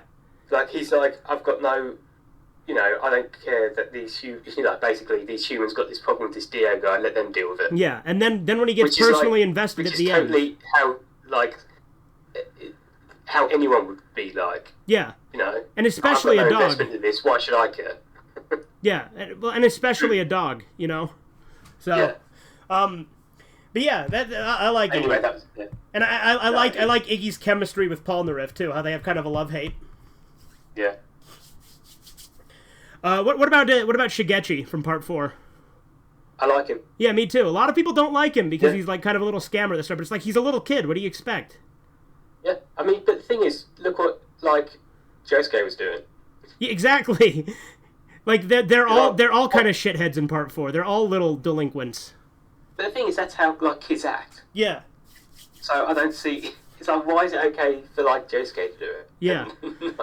And but like when Shigechi doesn't know, that's too far. He's annoying. Yeah, I do think he I think he had the brutal death. Oh yeah. Oh well, I think Good. No, I think of all the deaths in Part 4, that one for me was just kind of oh shit. Yeah. Basically. Well, and it's the saddest death in Part 4 too, because he's begging and trying to run away and get Josuke. Yeah. And the thing is I feel like he has a good impact, because Shigechi's only in, between 2 to 4 episodes. Mm. Well, he's a major, because the whole Kira episode, the Kira-centric episode. Right. It's just kind of and Shigechi found him. Yeah. And that's kind of it's such a more important character than people give him credit for. Yeah, well, that's what I'm saying, is he has a big lasting impact despite how little screen time he has. Yeah. I do feel kind of kind of like in Part 5 actually, that Josuke, it's not really his story in Part 4. Yeah. This really should be called the JoJo podcast. Yeah, sorry about that, friend. My child. Oh, my child. Forgive me, my child. Egads, my God. There we go. It's been a while since I've watched Sergeant Friends. I can't get it down. Oh, watch it. The new season's been good. Yeah, we're on season 3 right now. Right. Although we haven't done an episode in months, because we're working on I'm working on one called The Pitcher, which the whole premise of that one is I have this friend that constantly would tell me a joke that was really not funny, but he would insist that it was funny, and he would defend it to the death, which made it become funny because of just how staunchly he defended it. And so that's the premise of The Pitcher, is him just pitching bad ideas to the the fictionalized versions of the show writers within the Sergeant Friends universe. Did this person know Digger? No. Completely different periods of my life. Digger was Digger was back in high school. This is a friend I met at work. Okay. Yeah. You should draw that Whalestorm 5 poster. Yeah, you should draw that Whalestorm 5 poster so I can finish that damn episode. But then also Sergeant Friends Season 3, we're much more willing to be offensive. There's a lot of things that I'm worried might get an episode taken down in the future. I wouldn't worry. Well, yeah. Well, that's what we do. We just make it, and if it gets taken down, I'll upload to BitChute, Yeah. And I'll make a censored version if I have to. I would like to see the whatever, if you ever watch Sergeant Friends again, I definitely want to see what artwork you would do for the new characters. I should have told you this right at the beginning of the recording, but I don't do the drawings or anything anymore. Okay. Just because it's not because I'm being a dick about it or anything, but my eyesight has gotten so bad. It's actually a strain on my eyes to do. Oh, I get that. Yeah, that sucks. So I've just had to stop. No, I was wondering, because I remember your art page. When I tried to look for it a few months back, it was gone for a bit. Yeah. I won't go into it. I'm just no, that's fair. But you took it down temporarily. I get you. Yeah, but this year is just kind of me just trying to sort my life out, basically. But that's fair. I just had to stop the drawings just because I don't really want to unnecessary to strain on my eyes, really. That's fair. So that's just it. So there's not gonna like I might try, but like I don't want to. If it's an issue, I just won't. Well, I'll tell you, man. If it's a burden, don't stress yourself over something like that. You know. I mean, if you want me to like just draw like one picture of like Sarge doing something, or just one thing or something, it's okay. But like the massive like thumbnail I did. Yeah. The I title won't be able to do card. stuff. Yeah. Yeah, I can't do stuff like that again. Yeah, that's fair. Because that's just like too crazy. Yeah. Like, could you draw like your versions of just characters every once in a while? I could try, but especially with how detailed you're getting with some of the new ones, Corbin, that might be tough though. yeah, I would say like if you could like just stick with Corbin stuff, like I would. Well, that's the idea, yeah. I was just gonna say, I suggest you just getting it to draw like a title card. Yeah, I thought about it. I would just like replace my one with like that because. Well, what I do for a title card, because the way Angela was doing it was him adding your drawings. I would have to draw like all of them. Yeah. Fit them into the title card. That's the idea, yeah. Well, what you could do is just like because you've still got like the I don't know, actually no, because I've got just like the like PNG files are all basically with no backgrounds or anything. I could just send you all of those, and you could just like add them to whatever, and you could just like draw the new ones or whatever. Yeah. No, I have thought about asking Corbin to do one like to update, because I updated it from when you did the one with the smaller cast to the one with the bigger cast. And I thought maybe having Corbin do one for the future too would be pretty cool. Yeah. I wouldn't be able to get all the characters, but I would get a lot of the main characters. Well, yeah, there's no way you'd be able to get all the characters because we make new characters every episode. That's like because I was thinking of like around last year, like doing like a third title card, and I was just thinking because I had to like. Because like as I'm drawing them, I'm like watching the episodes to make sure I don't miss any characters out. Mm-hmm. And they just kept adding on. Yeah, it just kept going. It's like okay, I'm done with this, and I've got like 2 more episodes. It's like there's not going to be any more. There's like 5 more people because there was like the Pastamania one. Yeah. And I was just like I forgot to draw like everyone in that. Right. Or there's like that. Or like there was like the one of the very early episodes where there's like the guy in the video store which just looks like a square head. Yeah, and you put that on there. I thought that was pretty funny. Yeah, I completely forgot him. I was just like, shit, I gotta draw him. It's like, oh yeah, I have to draw him. It's just like a face, like a square background. Some of the characters we do in that show are ridiculous. Like, the next episode we're doing has an entirely new cast of characters. Like, we got a gorilla, we got anthropomorphic versions of Dr. Phil and Matt Walsh as a bat and a duck. We've got Man. There's a lot. There's a lot more. There's Ben Shapiro as a chicken named Hen Shapiro. Yeah. There's what else? Oh yeah, there's this lady named Miss Tizzle. Because we did this really weird joke, which I won't spoil, but it has a lot of Izzle rhyming in it. Right. Like it honestly feels like a BoJack Horseman joke because there's a bunch of like anthropomorphic animals and then there's a bunch of like rhyming and wordplay. Right. But yeah, cool. like I think Corbin, if you did like maybe like just the main cast, that would work as a title card. Like Sarge, Pedro, Sherlock, Gary Gatt, Homino, and of course Faggle. So if you don't know, Faggle is a character. He's always been there the whole time. Like, are you familiar with Graggle Simpson?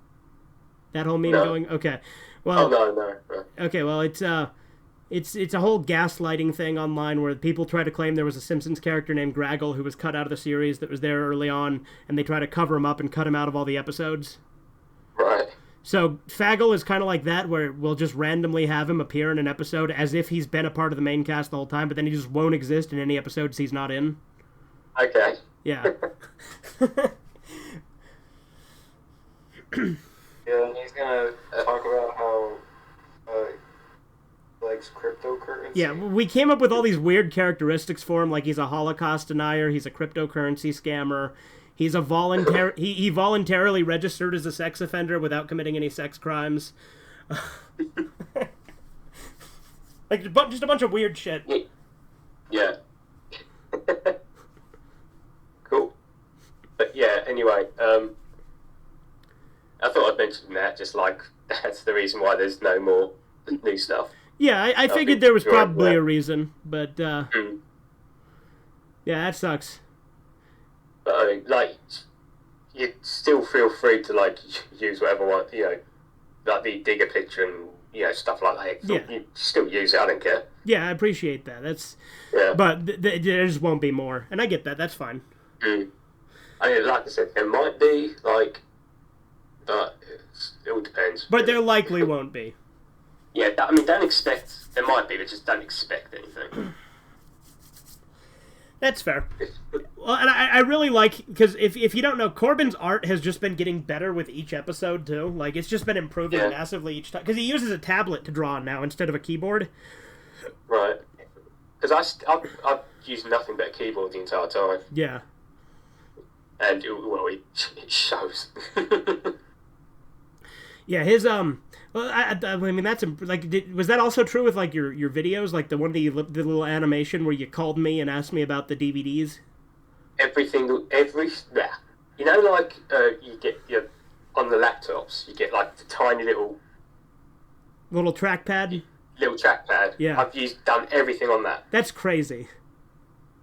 I mean, to be fair, that's how I drew Sarge and Friends characters in the start, was on my laptop using the trackpad, so... Yeah. Yeah, the animation was done with that as well. Like, just... That's... But then again, that's quite a blown up picture. Like, the actual drawing of that is quite small, so kind of blown up. It looks a bit sort of like blurry. Gotcha. But, yeah, I was going to say, because it's impressive then that you did... Like, it's a simple animation, but the fact that it's animated with just that is pretty impressive. Yeah. But I tried to do it again, but it just... I don't know, for that, like, little skit, it just kind of worked. Because I was trying to do stuff with, like, just animation on its own. And I think it kind of works better in, like, a thing like that. Yeah. When I'm just kind of, like, a little cutaway skit thing, and then just, like, or whatever. Yeah, that's like still like my favorite video you've done. Maybe because it has me in it and I'm a narcissist, but because I don't really care, like, rewatch videos I've done, but I do like that just because, like, the bit of that animation that I like the most, and they're gonna sound like really like just self-obsessed with it, but just like that little bit at the end where I'm just like looking up and down. Yeah, no, I love that part. That eye movement. It's just, that's like my favourite part. Yeah, and I love the back and forth too. Like, and all the shit. I just like combine a bunch of stuff from various dubs and just give you a bunch of incorrect information. Yeah. And I'm wearing a Speedy t-shirt as well. Yeah. Yeah, I like that video. I've watched it a lot. I don't have those DVDs anymore though. Oh, that sucks. But what's funny is I don't know, like, what how sort of like as far as sort of like Dragon Ball DVD collectors and stuff, like in the US. But those three I had, those what are they? What dub is that? Like the big green dub ones? Yeah. Those specific ones I had, like, that had like PlayStation 2 compatibility on them. Yeah. Like everyone in the US like really wants to get hold of those specific ones for some reason. Yeah. Well, they're hard to get over here. Oh, okay. Well, because like I've watched like some other guys like Dragon Ball Z collection, and he's just got like 2 of them. Yeah. And like I can't remember how much he spent on them, but I was just like, I spent like less than like £2 on all 3 of those. Yeah. And he had to spend like import charges, shipping charges and stuff. Yeah. Well, so like, I would have just like sent them to you if you wanted them. Right. I mean, I can just go and buy them now. Yeah, like you can literally just like, the thing is like another reason they're so hard to find here is because if you look up Big Green Dub, nothing's going to come up. But if you look up the specific title of the movie using the title that was used in that dub, sometimes it'll come up. Okay.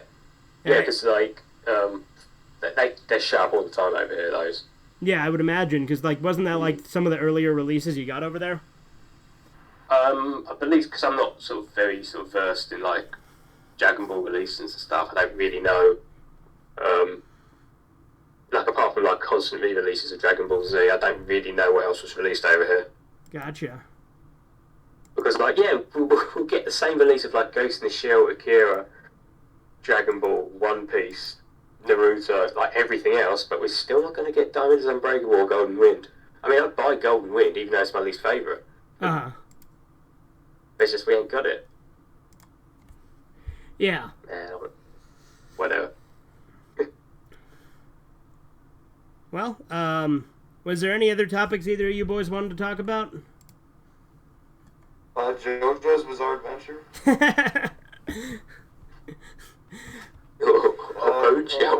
OJ's was Bizarre Adventure. OJ's Bizarre Adventure? Is that the anime adaptation of his book, If I Did It?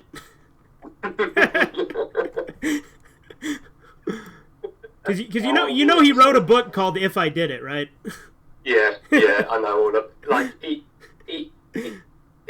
it goes off to, like, going from, like, if I did it to, like, basically saying I did. Yeah, because he starts out saying, well, then I would have done this, then I would have done this, and then, like, halfway through he starts going, and then I did this, and then I did this. Yeah.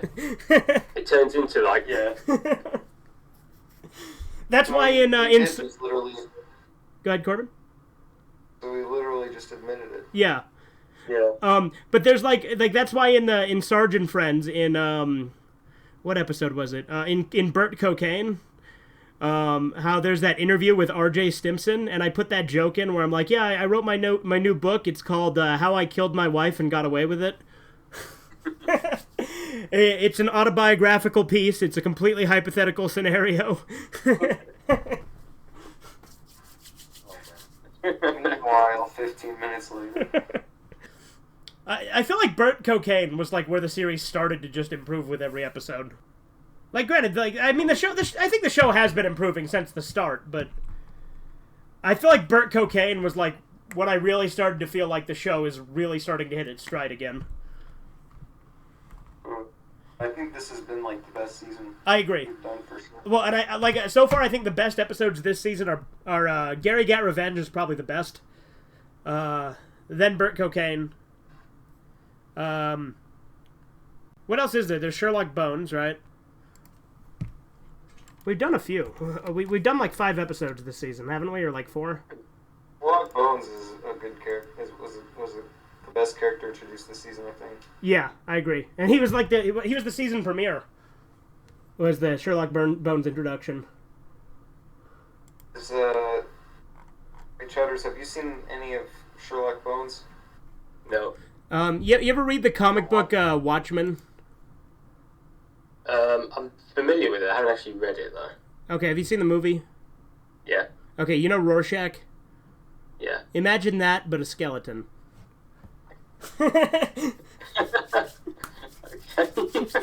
That's Sherlock Bones.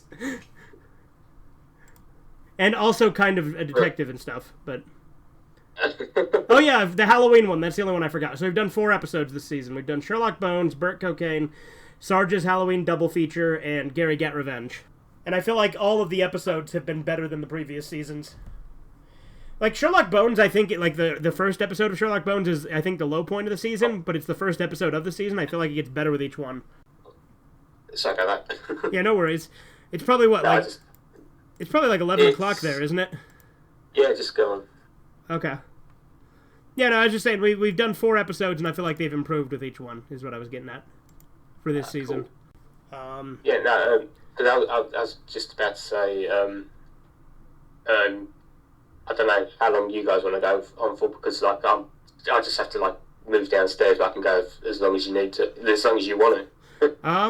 I'm good either way. Like, I mean, we're at 2.5 hours, which will make this probably the longest shit show we've ever done.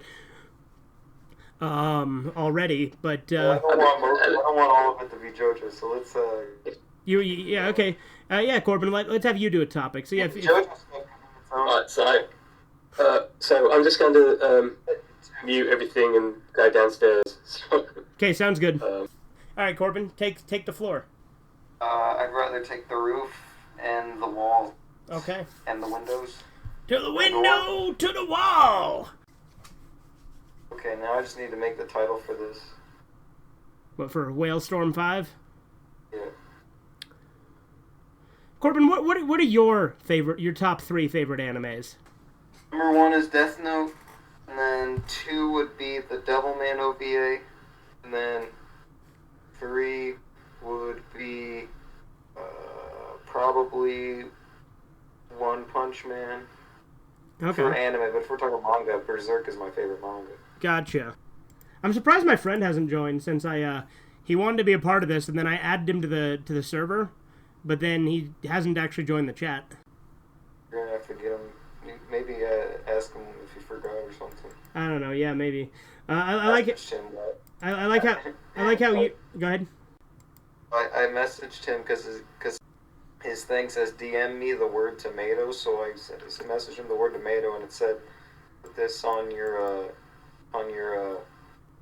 description or something, and then whatever. Basically, Pat this thing. I'm lazy. I'm just gonna kill myself to get rid of the disease. Okay. Come on to us, Shino. He said, then do it. I like how you're like, this is the JoJo podcast, and then you're like, to be fair, you have to have a high IQ to understand JoJo. And you're like, you're just making up words. JoJo's underwhelming journey. I need to watch JoJo.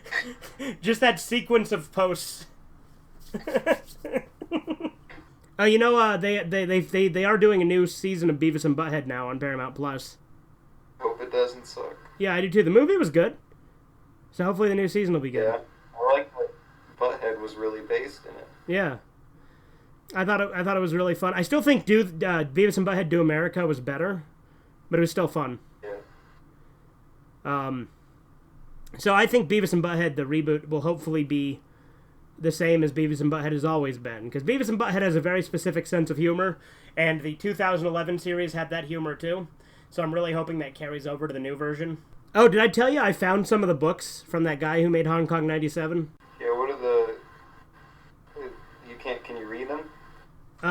They're in Japanese, but I bought them. Translate them. Well, yeah, but that's not going to work. Work a little.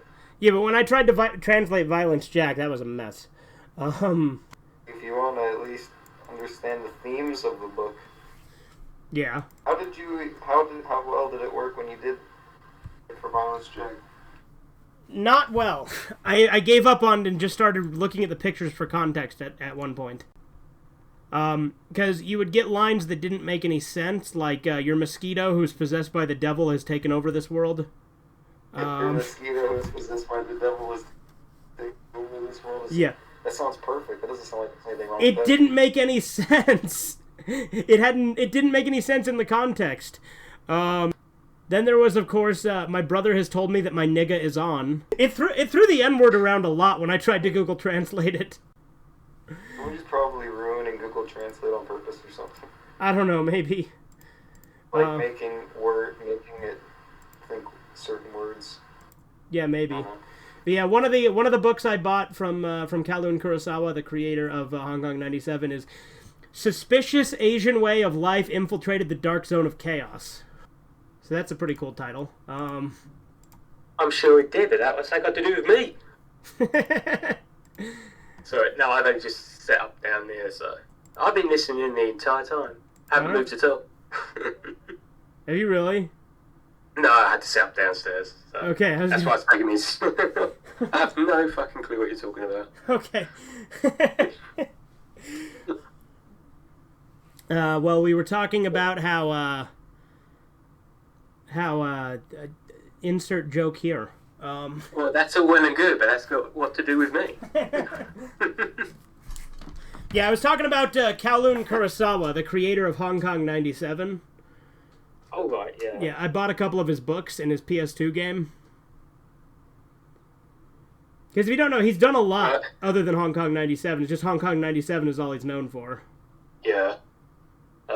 don't know much about what other stuff he's done, but I know that's not just what he's sort of done. Yeah, I guess he's primarily known as what you would, I guess, a journalist. Amazing things. Yeah, he's like he follows interesting people around and like writes down like stuff about their life. Okay. But he also like has done a lot of like shady stuff. Like he had this this server. You know what a bulletin board server is? Oh yeah. Yeah, so he had one of those where they would discuss, you know, hacking and illegal activities like groping girls on trains. So, you know, normal stuff. But also like he used to make he used to sell these things called Magicoms, which were these piracy tools that let you play a floppy disk on an SNES. Or, well, specifically on a Super Famicom. Okay. But Nintendo sent him a cease and desist on that.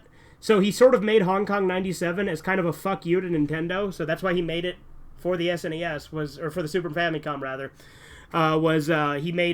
He made just the most offensive, like, bad game he could. So that's how Hong Kong 97 came to be. I didn't know... Excuse me. Sorry, I didn't know that was the specific reason he did it. Yeah. Like, I mean, I guess he said that wasn't, like, the only reason. He just said he just said he'd be lying if he didn't admit that it had some mischievous intent to that effect. Right.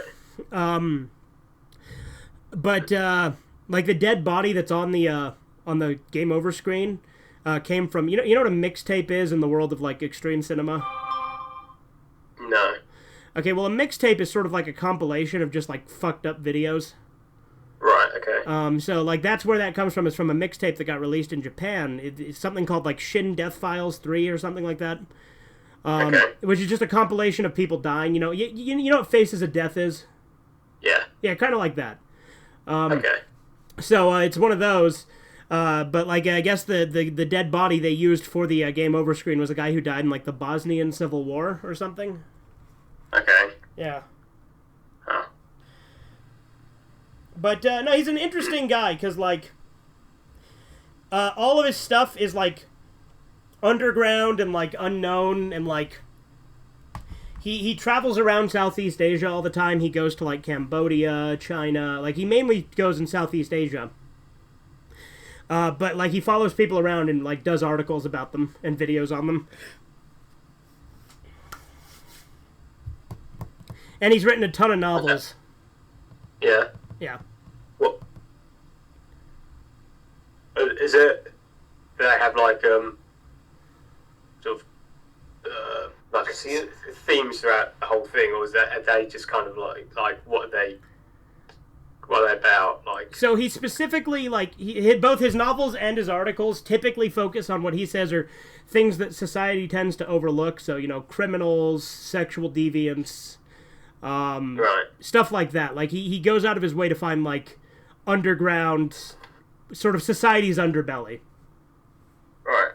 That's like an obsession of his. So he follows people around and writes stuff on that. Okay. Yeah. Huh. So he's from the Underground Railroad? Yeah. The underground island of Sodor.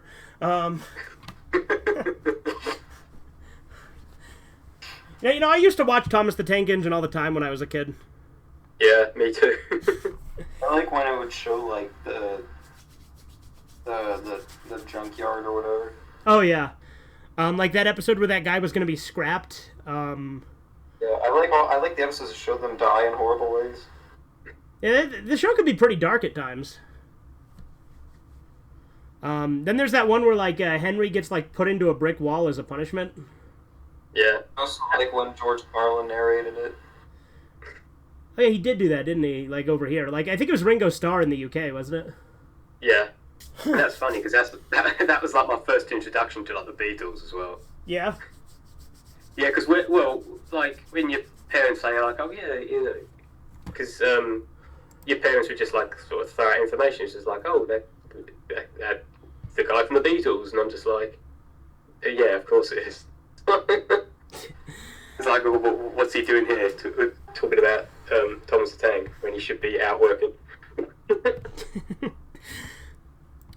Yeah, there's a lot of interesting things like that where, like, yeah, there's stuff that you get where, like, celebrities did, like, a bunch of voices and stuff that you don't realize when you're a kid. It's all Ringo. What's that? Ringo's nothing special. Ringo? Yeah. Well, like, the joke is, isn't he, like, don't people joke that his songs are, like, the worst ones, the ones that he wrote? Yeah. He wrote the Octopus's Garden one. I'm gonna be honest. Garden. I'm gonna be honest. The Beatles are all right, but I'm gonna say right now they are not anywhere near like my favorite. Like I find them just kind of okay. I don't really I like Charles Manson's music is better. I've never listened to Charles Manson's music, so I can't confirm or deny. Charles Manson's music's pretty good. Like, there's a few songs from the Beatles I really like, but I honestly think there's a lot of better like rock stars of the 70s and whatnot. Yeah, no, like it's funny, not like saying like you do or anything, but like a lot of the time when I'm like talking to people from like other countries and shit, they're always like careful like of what they say to me because they're like, oh yeah, don't like.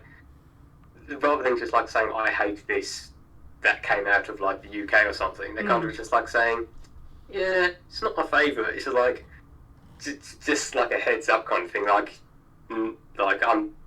nothing offends me. Well, I figured. Like, pretty sure you probably 7 billion times.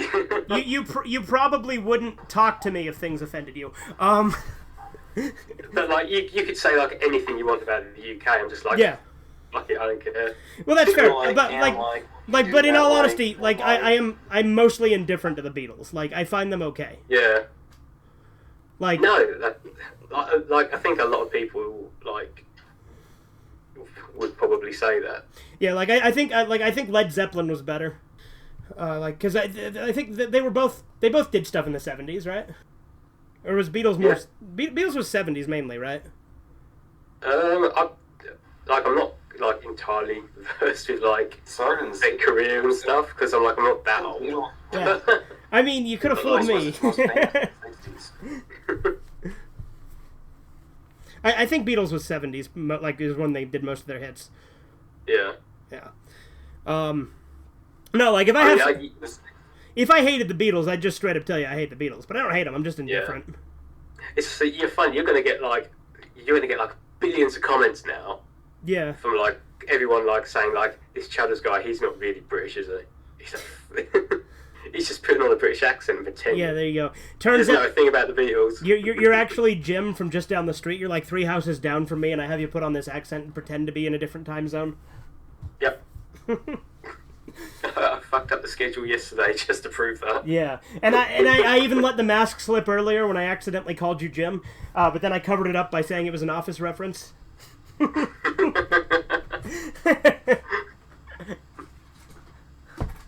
And me totally covering that by like saying, "Oh yeah, I don't watch The Office." Yeah. There's a paid actor. I don't know what that is. Yeah. With The Office, I do like the UK version, but I do like the US version better. Yeah. I heard like a lot of people. I heard a lot of people like the US version. Yeah, like after watching both of them, because a lot of people would just like immediately assume that like the US one is like worse. Yeah. But once they've watched them both, I find a lot of people sort of gravitate towards that one more. Yeah. Like I like the thing is I am a big fan of Ricky Gervais, so I really do like the UK one. Yeah. But like the characters are just so much better in the American one. You should watch the Ricky Gervais show. Most of the focus isn't even on Ricky Gervais; it's on Carl Pilkington. Yeah. Which is a guy like they just like bully him every episode. I did listen to his podcast. Ricky Gervais' podcast that he had. You know when he was all like... Yeah, that's the original Ricky Gervais show. Yeah. That's it then. Yeah. Did watch that, so... You know, it's funny because I used to like that. I used to mispronounce his name all the time because I thought the S was silent, so I used to say Ricky Gervais. Yeah. As if he was French or something. I don't fucking know. No, it's the same thing. It's like, you know, I don't know if you... I don't really like to bring it up now because, like, you probably get shit from it, but, like, Go Nagai. Yeah, Go Nagi. Yeah. Like, it's Toshio Maeda. Oh, that's not too bad, though. So, Well, it's okay. You know, I know I mispronounce Ryo's last name because I say Asuka. And, like, every now and then people are like, it's Asuka. It's like, I know, I don't care. You know, that's kind of a topic I wanted to bring up as well, but, like, it'll get me too fucking angry. Yeah. Just, like, how... Right. This is not bragging or anything. Uh-huh. I'm friends with, like, a guy from Japan. He grew up in, like, you know, 60s, 70s, 80s. Like, I've known him for, like, years. Uh-huh. He thinks... And, you know, this is him saying this. Okay. He finds, like, Western anime fans who get that angry about pronunciations, he just doesn't get it. Yeah.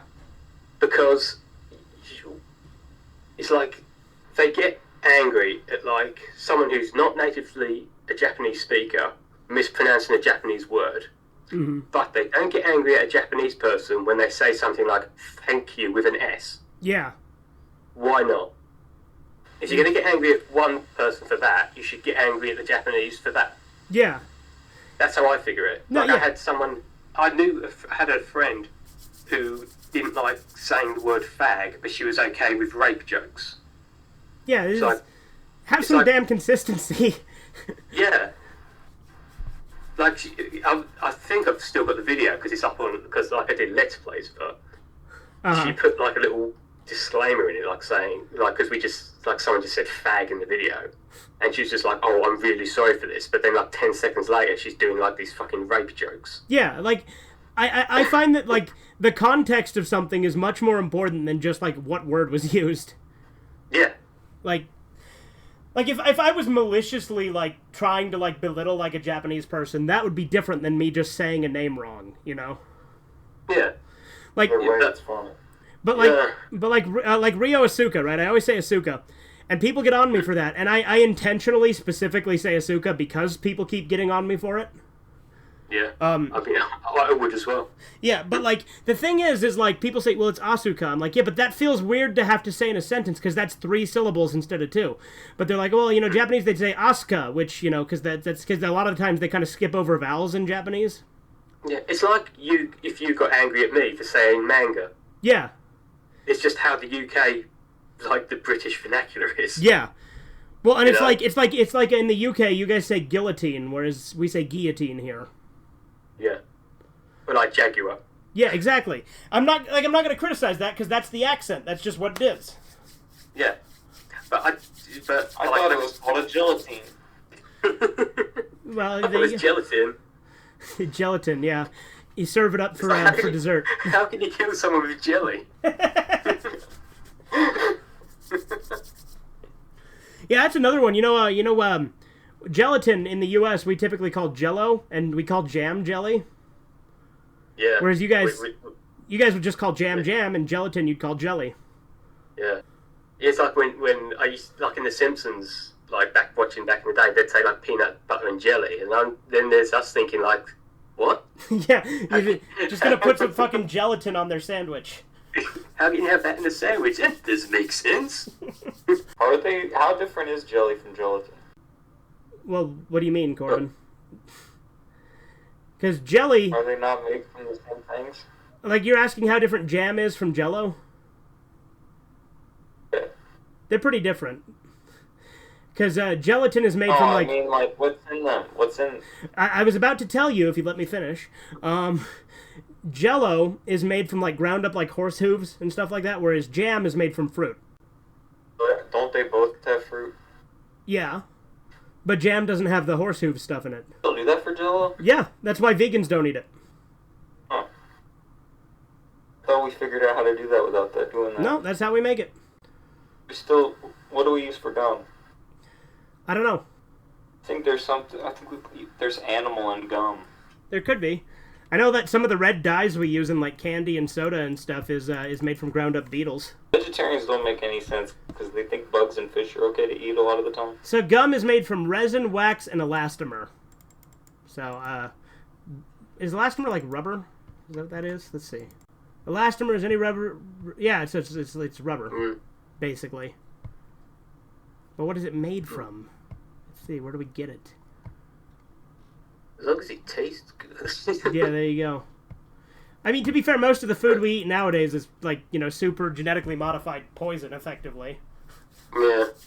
Like the food that we eat here in the West is so unhealthy. It's because our government's trying to kill us. I mean, yeah.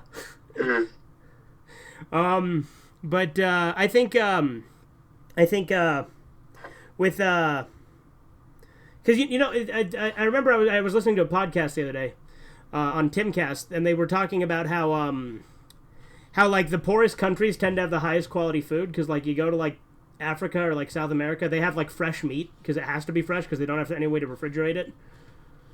Yeah. Whereas here we get all this weird like processed, genetically modified stuff. Yeah, it's like like strawberries and stuff because you don't get the actual taste of strawberries because you have them all year round. Yeah. Well, and you know that the bananas we eat are genetically modified too, because bananas typically are these big brown pods that are filled with seeds. Yeah, they're supposed to be small and green. Yeah, like the bananas are like naturally like small and green. Well, no, that's unripe bananas. That's different. That just made me think of Family Guy. Sorry. Oh yeah, the plantains joke. Yeah. Where Chris is like, look at these little bananas. I'm saying like bananas still don't get that big though. No, but they use like natural bananas were these big brown pods filled with seeds. They were little and green. No. I don't think so. I think that's plantains. And that's unripe bananas. Yeah. You know that the banana flavoring used in candy is based off a species of banana that's been extinct for a long time? I do now. Yeah, there you go. I peel the banana from the bottom. You degenerate. That's what you're supposed to do. I peel it from the inside. Peel the banana from the bottom so you can take out that black thing at the end. Aren't you supposed to do it from like the center or something? Like the middle? I peel it from the top, with the little stem part. Yeah. I just heard that you meant to do it like the bottom though, because that's how you're supposed to open it. Yeah. That's how monkeys do it. They pinch the bottom and then they peel it. So you're saying you're a monkey? I wish. Dude, chimpanzees are horrible creatures. Yep. Like, I would love to be. That they literally just go to war with each other and rip each other apart. Exactly. Also, they have a lot more sex than humans. And they, From chimpanzee to chimpanzee. I hate every ape I see. Monkeys. From chimpanzee to chimpanzee. Little monkeys and eat them. Sorry, Corbin, I interrupted you. Go ahead. I want to chase down a little monkey and eat it. Okay. Like just like live videos where the monkeys gather up in a group, where the chimps gather up in a group and they track down the monkeys and they start breaking their limbs in front of them while they're alive, and then they start eating them alive. Cool. Okay, Corbin. I like how in Clue the movie they eat monkeys' brains. Sorry? In the Clue movie they eat monkeys' brains. It is a real delicacy. Yeah. I didn't know they did it. I actually want to eat monkey bones. Like, I don't know if the actors actually did, but in the movie they actually say that they did, because that's one of the clues. Right. Did they just call the movie Clue in the UK, or did they actually change it to Cluedo for the UK release? I can't imagine they would call it Cluedo. No, because that's what the game's called over there, right? Yeah. Hang on. I don't even know, man. I live here. Oh my god. What kind of name is that, though? What, Cluedo? What would be called that? I don't know. That's just what it's called in the UK. Why? No, I don't want to watch. Isn't the word Clue in the UK? Why would they change the word? Well, I think the game was actually made there first. Really? Yeah. Yeah, it's Clue. Yeah, I think Clue over here. No, but it's Clue. The game's Cluedo. But the movie's just called Clue. Yeah, Gotcha. Just Clue. What's the made-up word? Yeah, well, you know that you know Where's Waldo's called Where's Wally over there, Corbin. Yeah. Why is everything just backwards? Here's the thing. Where's Wally? I think is catchy. I don't know why we had to change it to Waldo over here. I know. And all manga entertainment had to do is release Diamond is Unbreakable and Golden Wind. Are we just? I gotta let that down. Are we the Bizarro universe, or are they the Bizarros? Yes.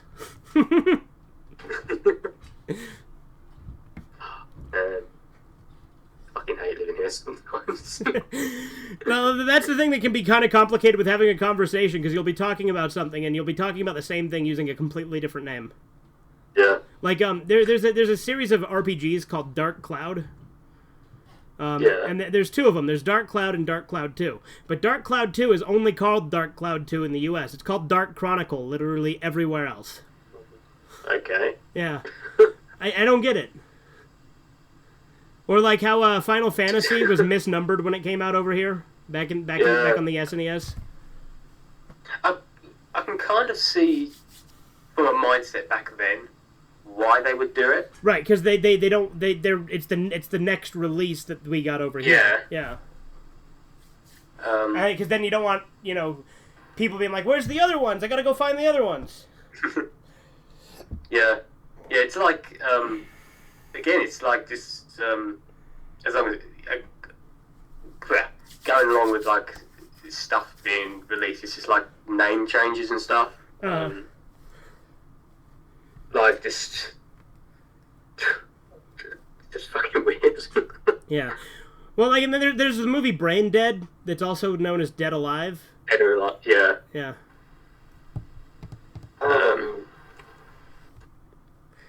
Is that made by the guy who made King Kong? Yes. And and Lord of the Rings. Yeah, have you seen Meet the Feebles? No. You need to watch it. It's pretty good. I've heard it's really gross. It's like a really, it's like the Muppets. Yeah. It's except rated R. And it's also really gross, isn't it? Yeah. And he also did Bad Taste, right? Yeah, I haven't seen that though. Yeah. Bad Taste is fun. No, but King Kong and Brain Dead take place in the same universe, though. Yeah. What? Brain Dead and King Kong. No, I heard what you said. Universe. I heard what you said, but not universe. Place in the same. It took place in this. No, you were right. You were right the first time. Skull Island. Do they really, or are you guys just gaslighting? Same universe. Like, is there any actual ties, or? There's a crate that says Skull Island on it. Oh. And Brain Dead. I see. But King Kong came way later. Like that version of King Kong came. Rat Monkey is from Skull Island. Gotcha. But that King Kong came out way later, though. Yeah, but they're still in the same universe. Okay. Yep. I did not know that. It's okay. Here's a fun one. You guys ever watch Metalocalypse? Yeah. Did you know that it takes place? I haven't watched it. Okay. I know of it. Did you guys know it's in the same universe as Megas XLR? Yes. That did sort of like took me by surprise a bit when I found that out. Yeah. Oh, hey, look, there he is. 3 hours in. I made it. How's it going? Well, I called you Shino earlier, so should I just call you Shino now? Yeah, go for it. Yeah, we were just talking about how. It was Shino. We were just talking about how Dead Alive and King Kong are in the same universe. Brain Dead and King Kong. Brain Dead and King Kong. Yeah, like the Peter Jackson movie Brain Dead, also known as Dead Alive, is in the same universe as Peter Jackson's King Kong. I did not know that. Yeah, and then I brought up that Megas XLR was the same universe as Metalocalypse. And also MTV Downtown. That was the first in that universe. I've seen MTV Downtown. Yeah, same universe as Megas and Metalocalypse. MTV Downtown is pretty good. Did Corbin at all share what like he's been DMing me like whatsoever? Somewhat, but not entirely. He said something about how he said something about killing himself, and you told him to just do it already. The last things he said to me was this is a JoJo podcast.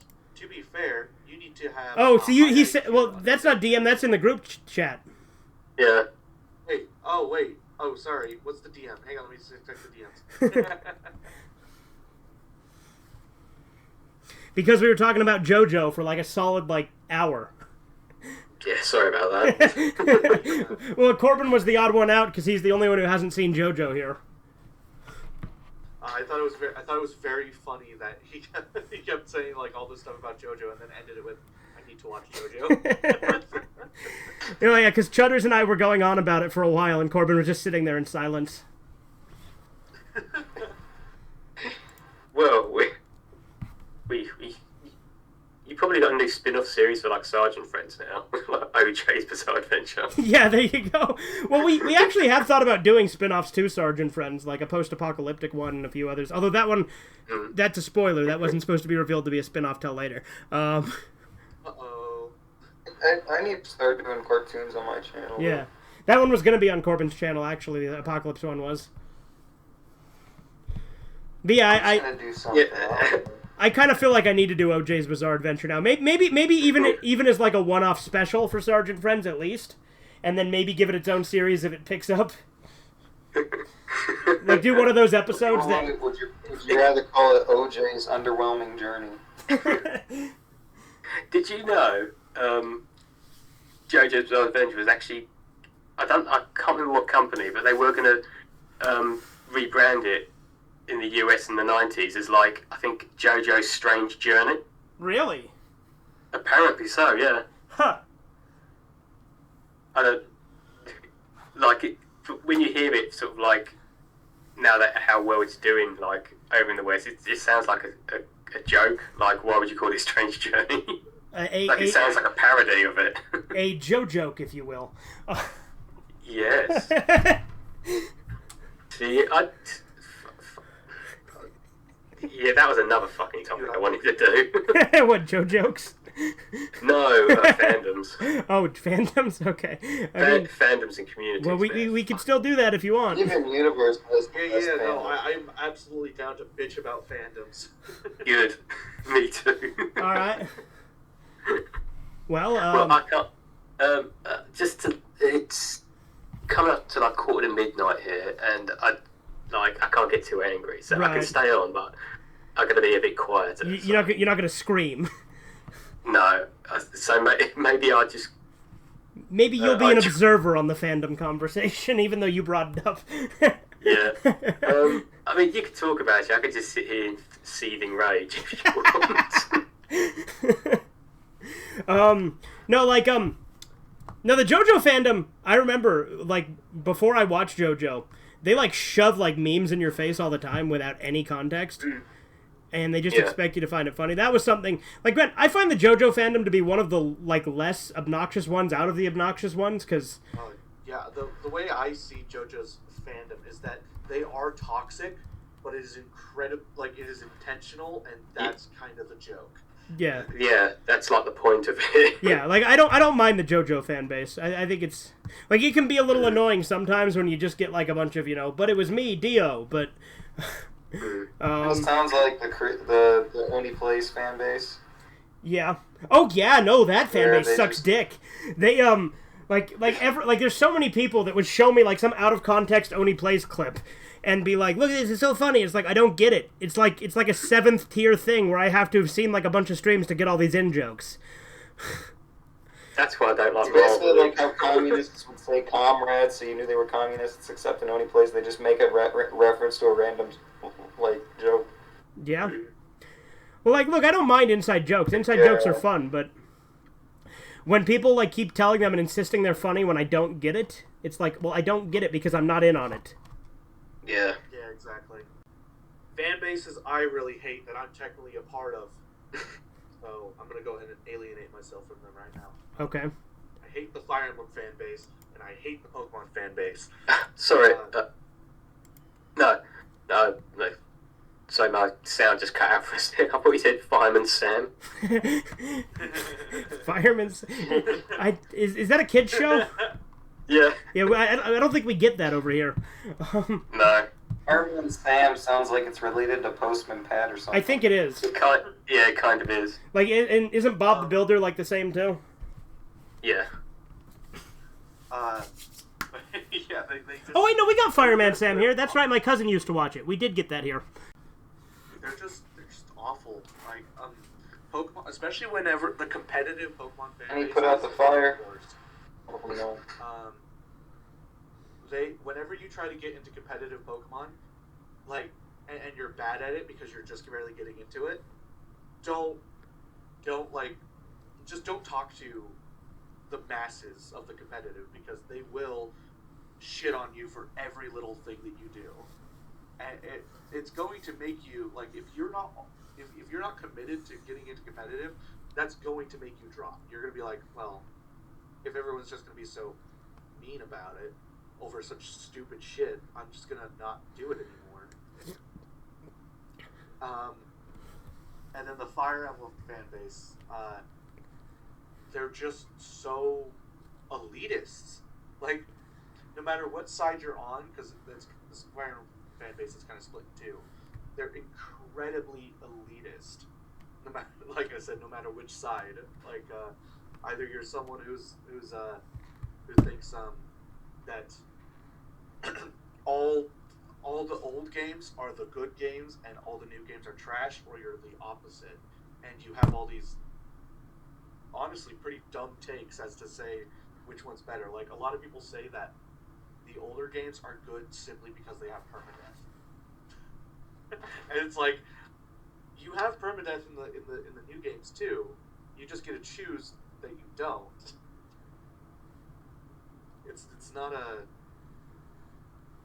It's not like permadeath is gone.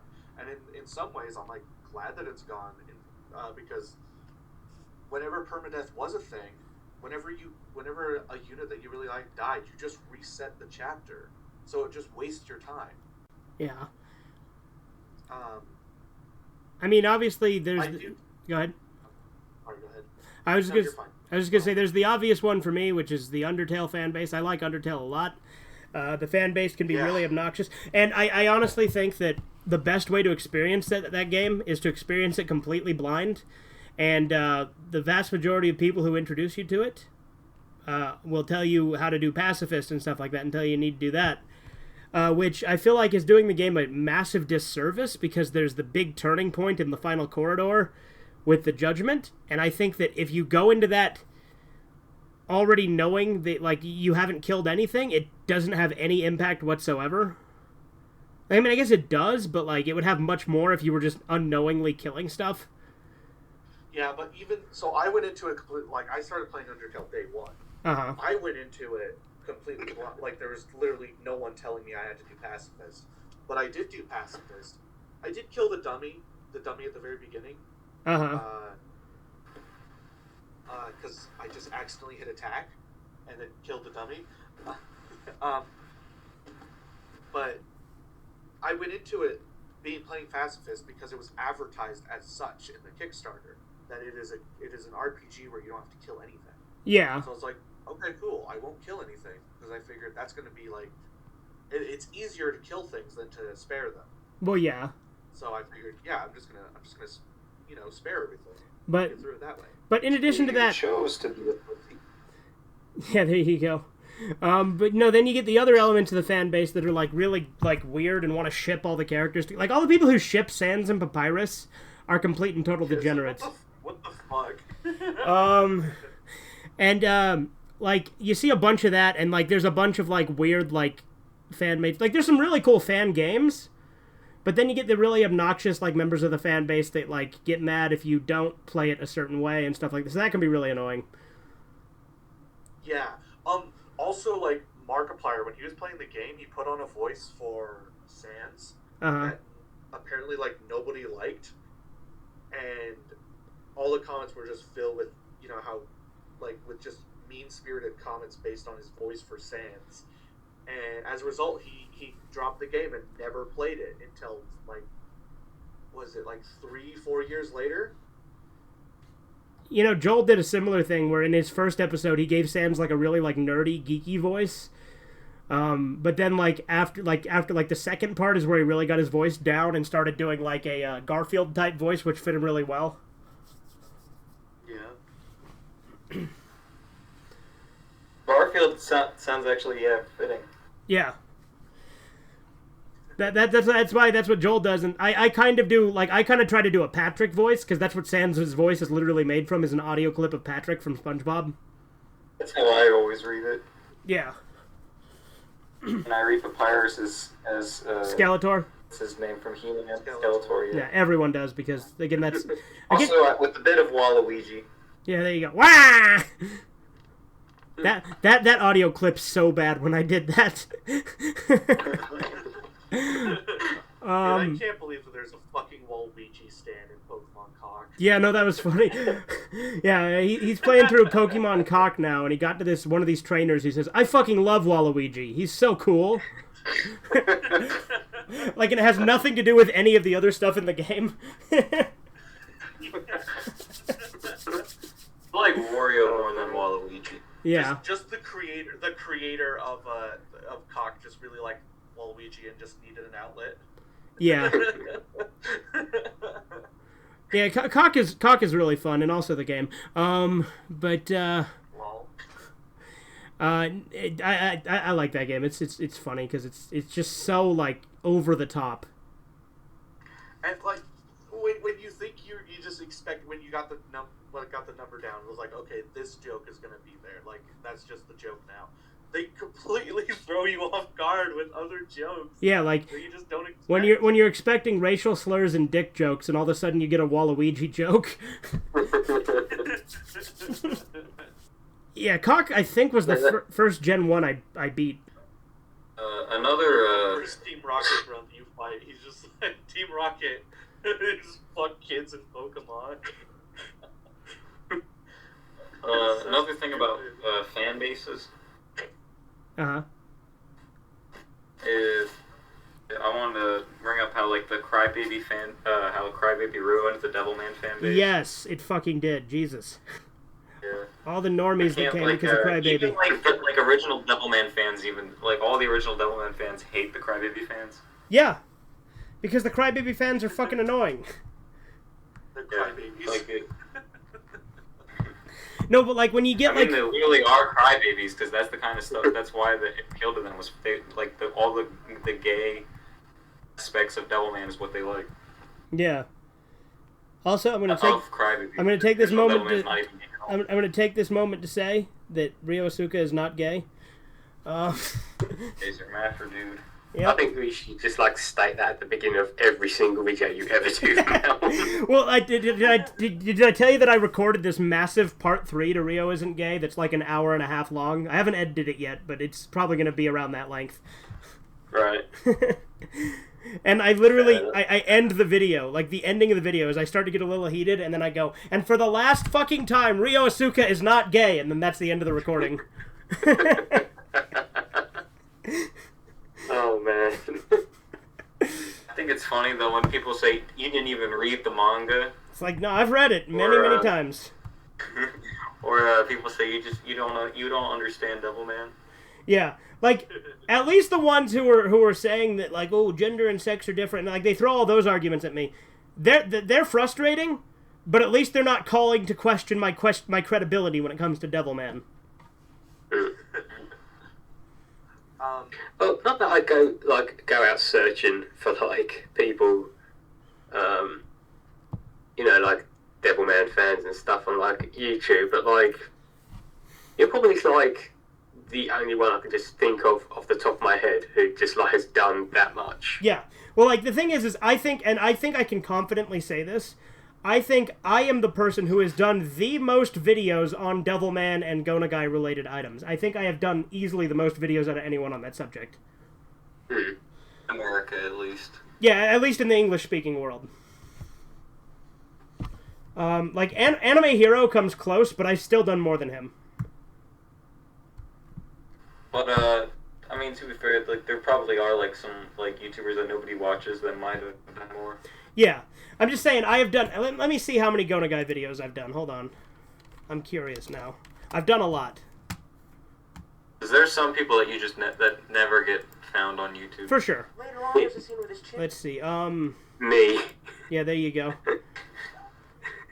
I have done 110 videos about Gonagai. There you go, 110,000 videos. Yeah, there you go. Soon I haven't made a lot. And, like, granted, there's other videos I've done, like, I didn't include any Redeye Raws or anything in that playlist, so if you bring those in, it goes even higher. But I think I gotta go in a second. Okay. Well, we've been going for, what, 3.5 hours almost, so... Well, I would like to. I'd like to end on something real quick. All right. So let's say hypothetically, you had to do. You were making the new Batman, and Chizu played Batman. Who would you hire to play Joker? I know who you want. Who he would want me to say.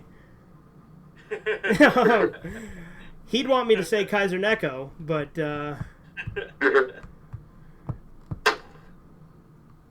I would say, I don't know. I can't think of a good pair-up.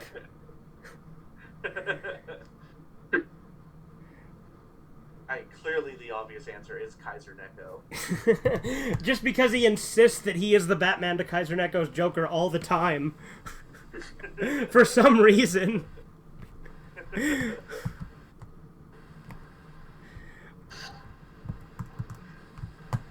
Anyways, see you guys. Yep, see you, Corbin. See ya. Bye.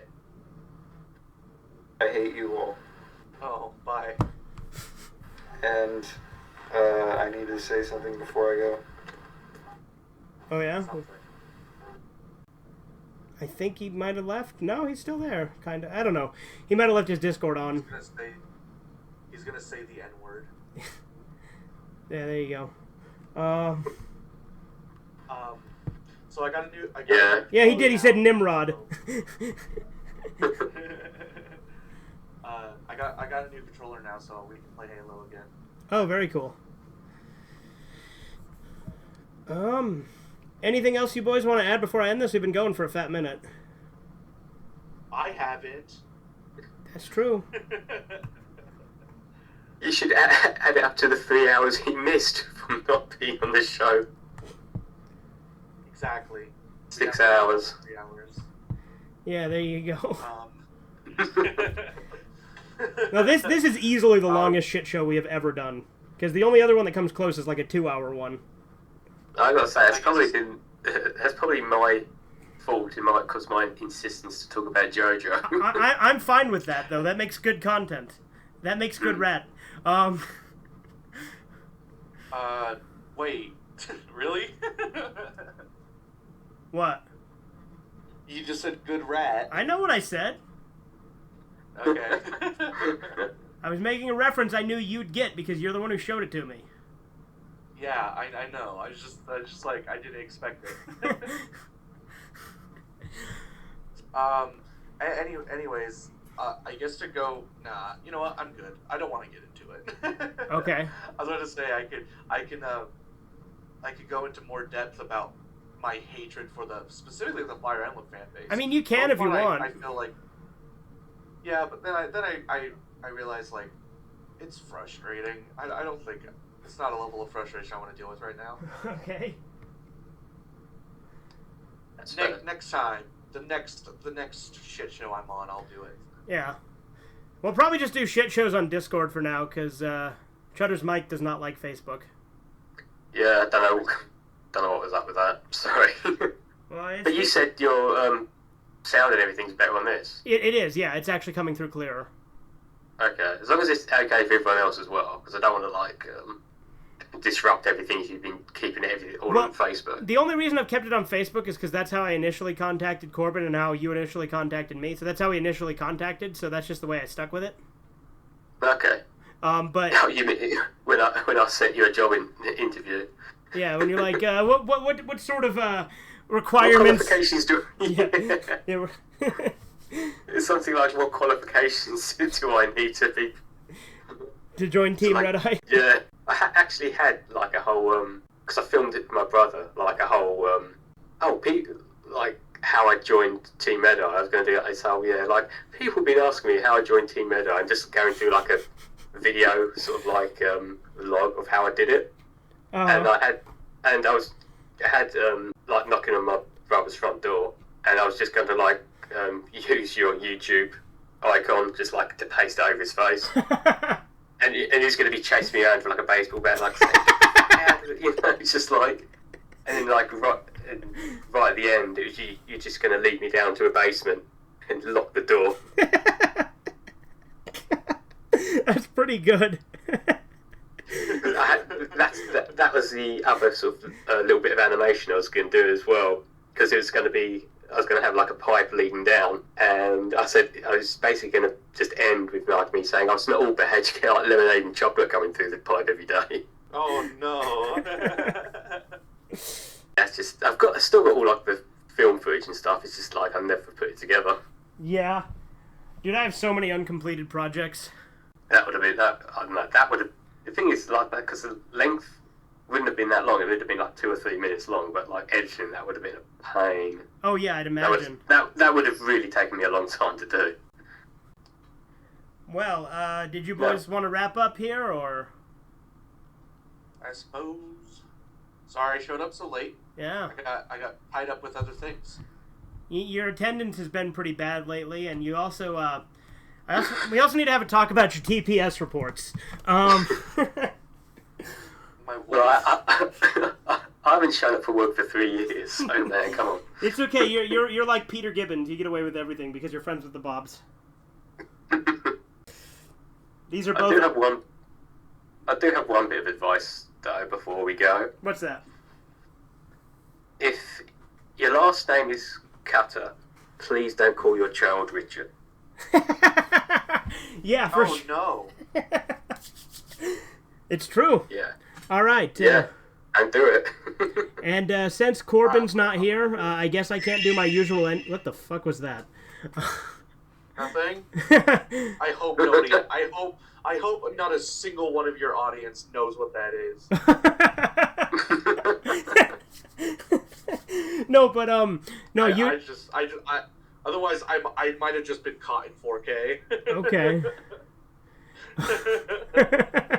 No, but there's a tradition I have on the Shitshow where I say to Corbin, "Say bye, Corbin," and then he of course says bye, Corbin. But since he's not here, we can't do that. So, I guess you guys should I just end the recording? Is that how we should just do this?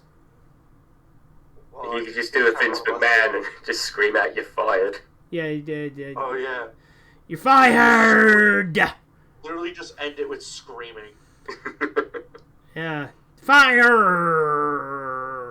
It's not really a scream, but bye.